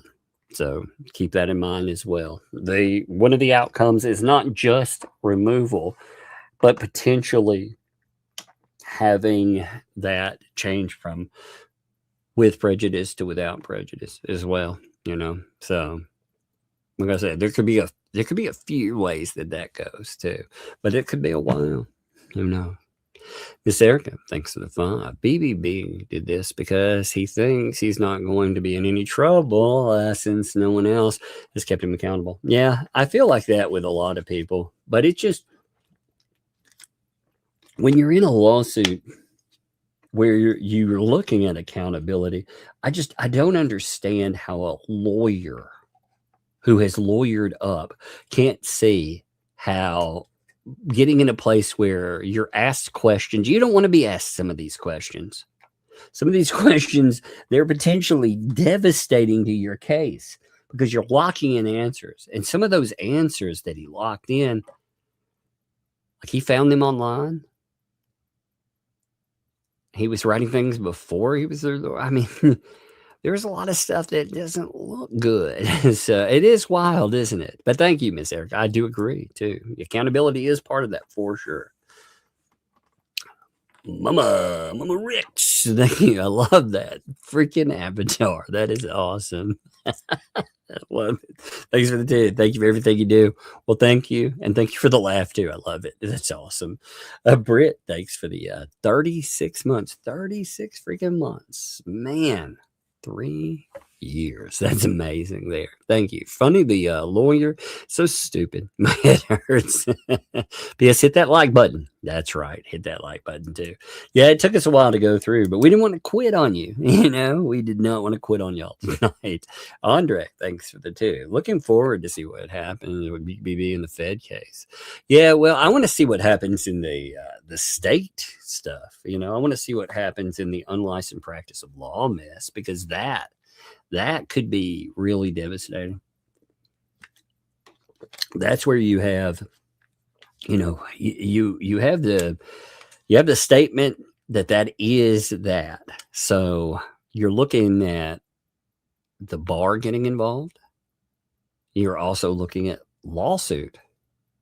And that's one heck of a lawsuit, because, again, he put himself into that after he had supposedly been fired. And he's still out there doing things behind the scenes. I mean, it's crazy work. Ask, if you ever get curious, ask AI to explain that, to explain to it, like show it some of those documents. And really, like, have a conversation with about how bad that is. Just let it tell you, What do you think of this? Because it won't be good, let's just say. One old saggy guy. What's up, man? It's good to see you. Thanks for the 2. Lugger Dogs. Thank you for that. Appreciate you. Arizona Hawk. Drop that super sticker. Thank you for the super stickers, too. Those are really appreciated, because I can clip those and show them to the kiddos. So I like them here. Plus. SF, thanks for 5. Let's be honest, BBB's nose birthday comes before. That's true. It would be. It depends on how he walks through the door. But yeah, it's got some time zones that you're saying. Emmy, what's up, Emmy? Thank you for the 10 there. Happy birthday to the antis. I know. It's amazing, isn't it? Thank you for being this stupid. I'm very entertained. Me too. Me too. Katie, thanks for the 5. Hope you get at least a transcript from his mouth. What a mouthy tonight. I left for a minute just to lurk at her channel for curiosity. Oh yeah, I get that for sure. Yeah. That's the thing. The transcript will be funny to go through. Megan will have a lot of fun with it. There'll be a lot of crying. I'm sure they're like, oh, she's so mean and terrible. Well, isn't that a reflection on them then? Like I said, these pieces of shit will sit around and they'll make conspiracy theories about, like I said, they have a lot to say about a 6 and a 12-year-old. But God forbid that a 19-year-old disappear. And these people, they don't seem to give a shit at all. And that's somehow, that's a bridge too far. Let's see. Okay. Kiwi Crypt Keeper, thanks for the 2. Megan, check out Love Trap. Current standing number 3. Wow. I'll tell her. So let me note that to her. I'll tell her right after this. Sassy, thanks for the 5 there. Please keep me in prayers. My uncle passed and left the home in disarray. So overwhelming. I made it to Cali, and it's definitely different. Hi, Sassy. Love to you. We'll definitely keep you in prayers. And you know what? Those moments, they're hard to deal with. It's not just the losing a person. It's hard, like with the chaos and disarray. So you do what you need to do, and you do it at your speed. And if you need a moment or whatever, remember, you got friends. You can come and laugh, goof off, and just sometimes that helps immensely. I love to you, and we will keep you in our prayers for sure. Thank you. And who's down under? Thanks for the 5 months. So all that money the police collected and all those visits to Levy County, Owens bunch up their confidence and Levy outcome. Yeah, it makes you wonder, huh? Yeah, indeed. They're visiting, they're having all these off the book conversations. You have people apparently volunteering, not being subpoenaed for court, which is absolutely insane if that's the way that played out. Oh Lord. I couldn't believe. Oh, that's crazy to believe. The liability in that alone. It's just nuts. Nancy dropped 20 through Venmo. Thank you, Nancy. That is awesome of you. Bruce is too cheap to pay his lawyer to appear in Ohio. Well, it is, you know, you would think he would have had a conversation with his lawyer about what to say in Ohio, right? You know, like maybe don't hamstring your own cases. I would be really pissed off if that happened to me. And what's up, E. Poindexter? Thank you. Dropped a hundo there. Adding to the fats stacks for the coolest cats. For the tugs, mugs, bugs, and lugs. Well, thank you for that. That is amazing of you. Man, I cannot believe we went this long. I overran Shizzy. That is my bad. I will have to reach out and tell him my bad. I didn't mean to do that. I try not to. I really do. I try not to. Not that badly. At least, you know, if I overrun, I'm usually in super chats. So, you know, but tonight we got stuck in the Bruce stuff. You know, we got in the Bruce go, but I'll hit him up and tell him. But I don't know who's on right now. Appreciate you folks. I am going to end here. And it has been a heck of a night. And yeah, you guys go have fun. Thank you. And we'll see you tomorrow. Remember, Rosalind, 1 o'clock, my time.